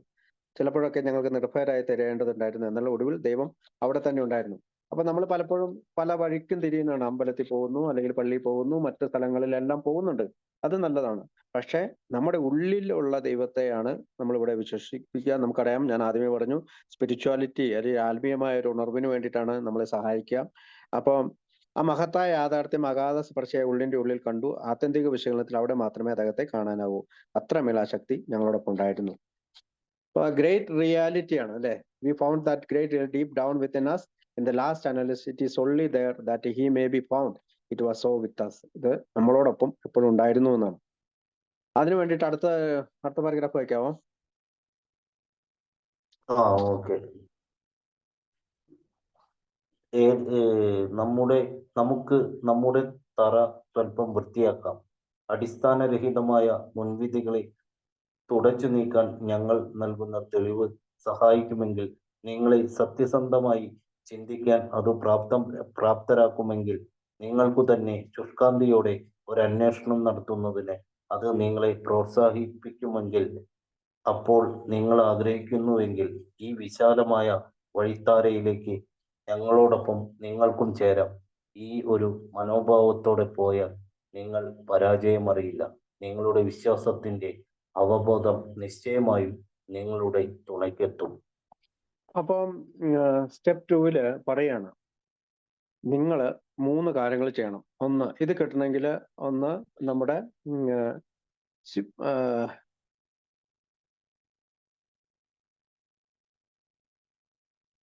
അതായത് കൊടും ദുരന്തം മൂലം അല്ലെങ്കിൽ കലാമിറ്റി മൂലമാണ് നമ്മൾ ഈ ദൈവത്തിൽ നിന്ന് അകന്നത്. അല്ലെങ്കിൽ ചില ഈഗോകള്, ആ പൊങ്ങച്ചം, ഒരു ആഡംബര ജീവിതം നയിക്കണം എന്നുള്ള ആശയങ്ങള്, അല്ലെങ്കിൽ മറ്റുള്ള വർഷിപ്പ്, മറ്റുള്ള സാധനങ്ങൾ, പണം മുതലായ മറ്റുള്ള കാര്യങ്ങളെയൊക്കെ ആരാധിക്കുന്നത് മൂലമാണ് നമുക്ക് റിസൾട്ട് കിട്ടാണ്ട് വന്നത്. പക്ഷേ നമ്മൾ ഇവിടെ ഒരു റിയാലിറ്റി അംഗീകരിക്കുകയാണ്. എന്താണ്? 3 കാര്യങ്ങൾ. സ്വീപ്പ് അവേ പ്രിജുഡീസ് എന്ന് പറഞ്ഞാൽ, അതായത് എതിരഭിപ്രായം നിർത്തുക, അല്ലെങ്കിൽ ഒരു വിരോധ മനോഭാവം പുലർത്താതിരിക്കുക, അല്ലെങ്കിൽ നമ്മുടെ മുൻ അഭിപ്രായം മാറ്റാൻ പറ്റൂല എന്ന് ചിന്തിക്കാതിരിക്കുക. പിന്നെ അടുത്തത് എന്താണ്? തിങ്ക് ഹോണസ്റ്റ്ലി, സത്യസന്ധമായിട്ട് ചിന്തിക്കുക. Encourage you to search delightly within yourself. അപ്പം 3 കാര്യങ്ങൾ അവിടെ പറയുന്നുണ്ട്. ശുഷ്കാന്തിയോടെ അന്വേഷണം നടത്തുന്നതിന് അത് നിങ്ങൾ പ്രോത്സാഹിപ്പിക്കുമ്പോൾ നിങ്ങൾ ആയിരിക്കും ഒരു വിശാലമായ വഴിത്താരത്തിൽ ഞങ്ങളോടൊപ്പം നിങ്ങൾക്ക് ചേരാം. അതായത് നമ്മുടെ തറ സ്വല്പം വൃത്തിയാക്കാം. ഇവിടെ പറയുന്നത് സ്വിപ്പ് അവേ പ്രിജുഡൈസ്, മുൻകാല നമ്മുടെ എതിരഭിപ്രായങ്ങളൊക്കെ മാറ്റുക, അടിസ്ഥാനരഹിതമായ മുൻവിധികൾ മാറ്റുക, തുടച്ചു നീക്കാനാണ് സ്വിപ്പ് അവേ പ്രിജുഡൈസ് എന്ന് പറയുന്നത്. അടിസ്ഥാന മുൻവിധികളും തുടച്ചു വെക്കണം. നിങ്ങൾ സത്യസന്ധരായി ചിന്തിക്കുക, അതായത് തിങ്ക് ഹോണസ്റ്റ്ലി. നിങ്ങൾക്ക് ശുഷ്കാന്തിയോടെ ഒരു അന്വേഷണം നടത്തുക. എൻകറേജ് യു ടു സെർച്ച്, അതായത് നിങ്ങളുടെ ഉള്ളിൽ തന്നെയാണ്. അപ്പൊ അത് നിങ്ങൾക്ക് തന്നെ അന്വേഷണം നടത്തുന്നത് നിങ്ങൾക്ക് അപ്പോൾ നിങ്ങൾ ആഗ്രഹിക്കുന്ന വിശാലമായ വഴിത്താരയിലേക്ക് ഞങ്ങളോടൊപ്പം നിങ്ങൾക്ക് ചേരാം. അപ്പൊ ഇവിടെ നമുക്ക് സ്റ്റെപ്പ് 2 ഒരു പ്രോമിസ് ആണ്. With this attitude you cannot fail the consciousness of your belief in your sure to come to you. നിങ്ങളുടെ വിശ്വാസത്തിന്റെ അവബോധം നിശ്ചയമായും നിങ്ങളുടെ തുണയ്ക്കെത്തും. ഒരു മനോഭാവത്തോടെ പോയാൽ, ഈ ഒരു മനോഭാവത്തോടെ പോയാൽ നിങ്ങൾ പരാജയം അറിയില്ല. സ്റ്റെപ്പ് 2 പറയാണ്, നിങ്ങൾ ഒരു വിശ്വാസത്തിലേക്ക് വന്നാൽ നിങ്ങൾ പരാജയപ്പെടുകയല്ല. If you wish you can join us on broad highway. നമുക്കറിയാം, ഇതിന്റെ മൊത്തത്തില് ആൽക്കോളിസത്തിന്റെ പടികളുടെ ലക്ഷ്യം എന്താണ്? Happy, joys and free. സന്തോഷത്തോടും സമാധാനത്തോടും സുഖത്തോടും സ്വാതന്ത്ര്യത്തോടും കൂടി ജീവിക്കുക എന്നുള്ളതാണ്. അടുത്തത് വായിക്കാവോ? ഈ പുസ്തകത്തിൽ താനൊരു നിരീശ്വരവാദിയാണെന്ന് കരുതിയിരുന്ന ഒരു മനുഷ്യന്റെ കഥ നിങ്ങൾ വായിക്കുക. അയാളുടെ കഥ അത്രയേറെ രസകരമാണെന്നതുകൊണ്ട് അവയിൽ ചിലത് ഇപ്പോൾ തന്നെ പറയേണ്ടതായിട്ടുണ്ട്. അയാളുടെ മനംമാറ്റം നാടകീയമായതും ആർക്കും ബോധ്യപ്പെടുന്ന തരത്തിലുള്ളതും ആരെയും സ്പർശിക്കുന്ന തരത്തിലുള്ളതുമായിരുന്നു. അത് മൊത്തം വായിച്ചോ? അപ്പൊ ആ അധ്യായം മൊത്തം വായിച്ചോ? അതെല്ലാം അങ്ങനെ ഒരു കഥയാണ്. നമ്മുടെ സുഹൃത്ത് ഒരു പുരോഹിതന്റെ മകനായിരുന്നു. പള്ളി ക്ലാസുകളിൽ അയാൾ പങ്കെടുക്കുകയും അവിടെ അയാൾ ആവശ്യത്തിലധികമായി പഠനമെന്ന് താൻ കരുതിയ കാര്യത്തിൽ എതിർപ്പുള്ളവനുമായി തീരുകയും ചെയ്തു. അതിനുശേഷം വർഷങ്ങളോളം അയാൾ കുഴപ്പങ്ങളുടെയും വ്യർത്ഥതാബോധത്തിന്റെയും പിടിയിലമർന്നു. ബിസിനസ് പരാജയം, വെളിവില്ലായ്മ, മാരകരോഗം, ആത്മഹത്യ, അടുത്ത ബന്ധുക്കൾക്കുണ്ടായ ഈ വക ദുരിതങ്ങൾ അയാളെ ഉഗ്രരോഷാകുലനും വിഷാദ വിഷാദാത്മകനുമാക്കി. ലോകമഹായുദ്ധാനന്തര മോഹഭംഗം, നാൾക്കുനാൾ ഗൗരവവാഹമായ അമിത മദ്യപാനാസക്തി, ഭീഷണമായ മാനസിക ശാരീരിക നാശം, ഇവയെല്ലാം ചേർന്ന് അയാളെ സ്വയം നാശത്തിന്റെ വക്കോളം എത്തിച്ചു. അയാൾ ശയ്യാവലംബിയായി ആശുപത്രിയിൽ കിടക്കുമ്പോൾ ഒരു രാത്രിയിൽ ഒരാത്മീയമായ അനുഭവത്തിനുടമയായ ഒരു അമിത മദ്യപാനി അയാളെ തേടിയെത്തി. ഒരു ദൈവം ഉണ്ടെങ്കിൽ അവൻ എനിക്ക് വേണ്ടി തീർച്ചയായും ഒന്നും ചെയ്തിട്ടില്ല എന്ന് അയാൾ ആക്രോശിച്ചു. പക്ഷെ പിന്നീട് തന്റെ മുറിയിൽ ഒറ്റയ്ക്കിരിക്കുമ്പോൾ അയാൾ തന്നോട് തന്നെ ഈ ചോദ്യം ചോദിച്ചു: ഞാൻ അറിഞ്ഞിട്ടുള്ള എല്ലാ മതാചാര്യന്മാരും തെറ്റുപറ്റിയവരാകുക എന്നതു സാധ്യമാണോ? ഉത്തരത്തിനു വേണ്ടി തിരയുമ്പോൾ താൻ നരകത്തിലാണ് ജീവിച്ചിരുന്നതെന്ന് അയാൾക്ക് തോന്നി. ആ നിമിഷം ഒരു കൊള്ളിയാൻ പോലെ ഒരു മഹത്തായ ചിന്ത അയാളിലേക്ക് വന്നു. സർവ്വവ്യാപിയായി നിന്ന് അതിരമ്പി: ദൈവമില്ല എന്ന് പറയാൻ നീ ആരാണ്? തന്റെ കിടക്കയിൽ നിന്നിറങ്ങി മുട്ടുകുത്തി നിന്നു എന്ന് ഈ മനുഷ്യൻ അനുസ്മരിക്കുന്നു. ഏതാനും നിമിഷങ്ങൾക്കകം ദൈവസാന്നിധ്യത്തിന്റെ ദൃഢവിശ്വാസത്താൽ അയാൾ മതിമറന്നു നിന്നു. അയാളിൽ ഒരു വെള്ളപ്പൊക്കത്തിലെ ഓളത്തിന്റെ സുനിശ്ചിതത്വത്തോടും രാജകീയതയോടും കൂടി അതൊഴുകി. വർഷങ്ങളിലൂടെ അയാൾ കെട്ടിപ്പടുത്തിട്ടുണ്ടായിരുന്ന തടസ്സങ്ങൾ അതിൽ ഒലിച്ചുപോയി. അയാൾ അനന്തമായ ശക്തിയുടെയും സ്നേഹത്തിന്റെയും സാന്നിധ്യത്തിലെത്തി നിന്നു. അയാൾ കടലിൽ നിന്നും തീരത്തിലെത്തി. തന്റെ സൃഷ്ടാവിന്റെ ബോധപൂർവമായ ചങ്ങാത്തത്തിൽ ജീവിതത്തിൽ ആദ്യമായി അയാൾ ജീവിച്ചു. അങ്ങനെയാണ് നമ്മുടെ സുഹൃത്തിന്റെ മൂലക്കല്ല് യഥാസ്ഥാനത്ത് ഉറപ്പിച്ചത്. പിന്നീടുണ്ടായ ഭാഗ്യ വിപര്യങ്ങൾ അതിനെ ചലിപ്പിച്ചില്ല. അയാളുടെ കുടിപ്രശ്നം എടുത്തുമാറ്റപ്പെട്ടു. വർഷങ്ങൾക്ക് മുൻപുള്ള ആ രാത്രിയിൽ അത് അമിത മദ്യപാനാസക്തി അപ്രത്യക്ഷമായി. കുടിക്കാൻ പ്രചോദനം തോന്നിയ അല്പം ചില നിമിഷങ്ങൾ ഒഴിവാക്കിയാൽ കുടിക്കണമെന്ന ചിന്ത ഒരിക്കലും അയാൾക്കുണ്ടായില്ല. അത്തരം ഘട്ടങ്ങളിൽ ഒരു വലിയ വിരക്തി അയാളിൽ ഉയർന്നു വന്നു. പ്രകടമായും അയാൾക്കു വേണമെന്ന് വെച്ചാൽ തന്നെ കുടിക്കാൻ കഴിയുമായിരുന്നില്ല. ദൈവം അയാളുടെ സ്വബോധം അയാൾക്ക് തിരിച്ചു നൽകിയിട്ടുണ്ടായിരുന്നു. രോഗശമനത്തിന്റെ ഒരത്ഭുതമല്ലെങ്കിൽ ഇത് മറ്റെന്താണ്? സാഹചര്യങ്ങൾ അയാളെ വിശ്വസിക്കുക എന്നത് ആഗ്രഹിക്കുന്നവനാക്കി. അയാൾ വിനയാന്വിതനായി അയാളെ തന്നെ തന്റെ സൃഷ്ടാവിന് സമർപ്പിച്ചു. അപ്പോൾ അയാൾ അറിഞ്ഞു, അപ്രകാരം തന്നെ ഞങ്ങളെ എല്ലാവരെയും ഞങ്ങളുടെ ശരിയായ മനസ്സുകളിലേക്ക് ദൈവം പുനഃപ്രവേശിപ്പിച്ചു. മുമ്പ് പറഞ്ഞ മനുഷ്യൻ ആ പ്രത്യക്ഷപ്പെടൽ പെട്ടെന്നായിരുന്നു. ഞങ്ങളിൽ ചിലർ അതിലേക്ക് വളർന്ന് വളരെ സാവധാനത്തിലാണ്.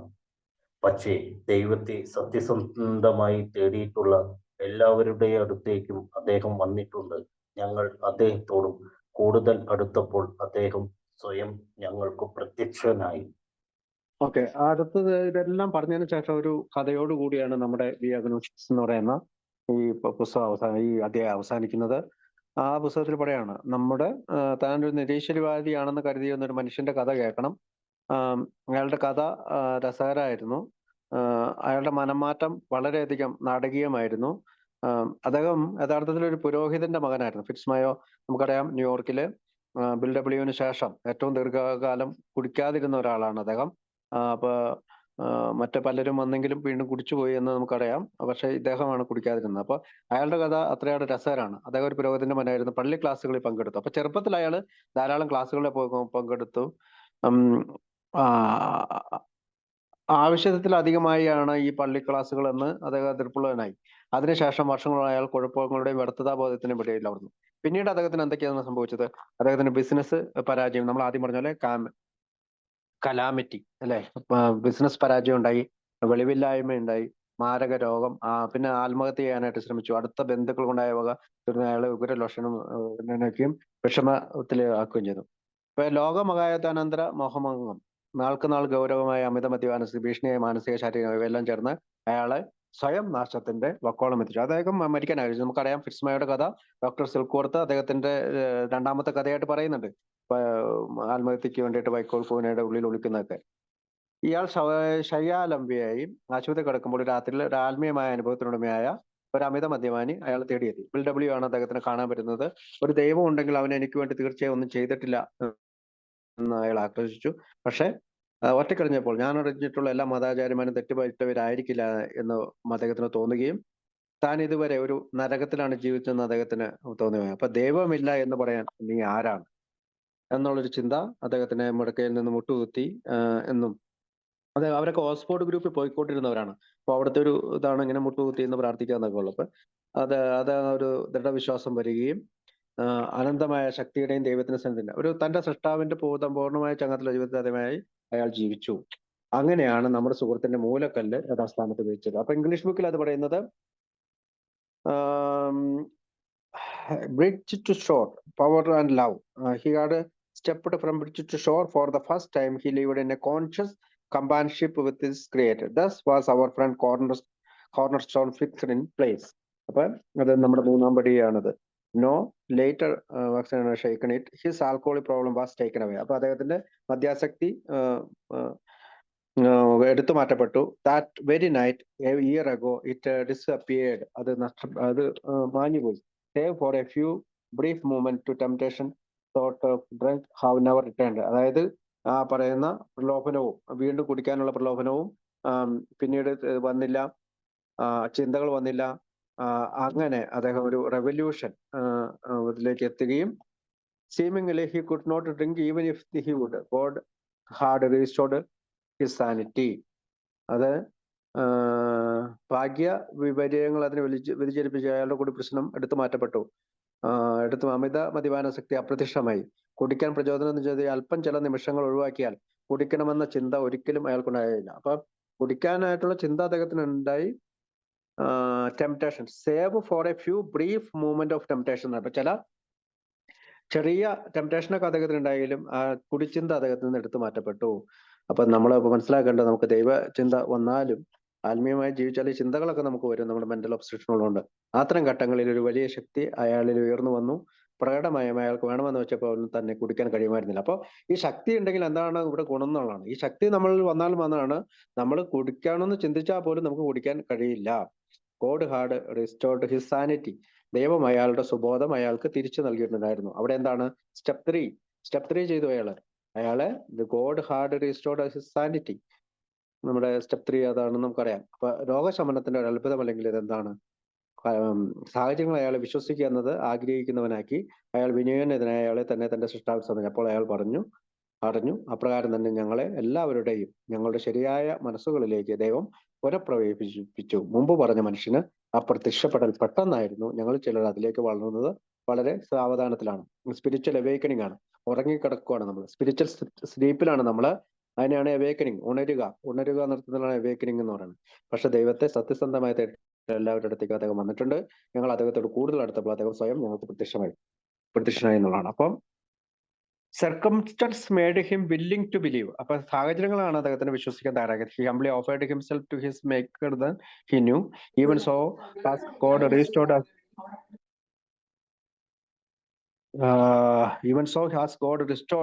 us all to our right minds. അപ്പൊ യഥാർത്ഥ മനസ്സിലേക്ക് അദ്ദേഹത്തിന് മാറ്റി. To this man the revelation was sudden. Some of us grew into it more slowly. നമ്മളിൽ പലരും സാവധാനത്തിലാണ് ഇതിനകത്തേക്ക് വളരുന്നത്. But he has come to all who have honestly sought him. അവനത് സത്യസന്ധമായി അന്വേഷിച്ചപ്പോൾ പെട്ടെന്ന് കടന്നു വരും എന്നുള്ളതാണ്. When we draw near to him, he disclosed himself to us. നമ്മൾ അവന്റെ അടുത്തായിരിക്കുമ്പോൾ അവസാന വരി പ്രധാനപ്പെട്ടതാണ്. ഞങ്ങൾ അദ്ദേഹത്തോട് കൂടുതൽ അടുത്തപ്പോൾ അദ്ദേഹം സ്വയം ഞങ്ങൾക്ക് പ്രത്യക്ഷനായി എന്ന് പറഞ്ഞുകൊണ്ടാണ് ഈ പറയുന്ന ബി അഗ്നോസ്റ്റിക് എന്നുള്ള ചാപ്റ്റർ അവസാനിപ്പിക്കുന്നത്. അടുത്ത ആഴ്ച അധ്യായം 5 ഇതെങ്ങനെ പ്രവർത്തിക്കുന്നു. Thank you.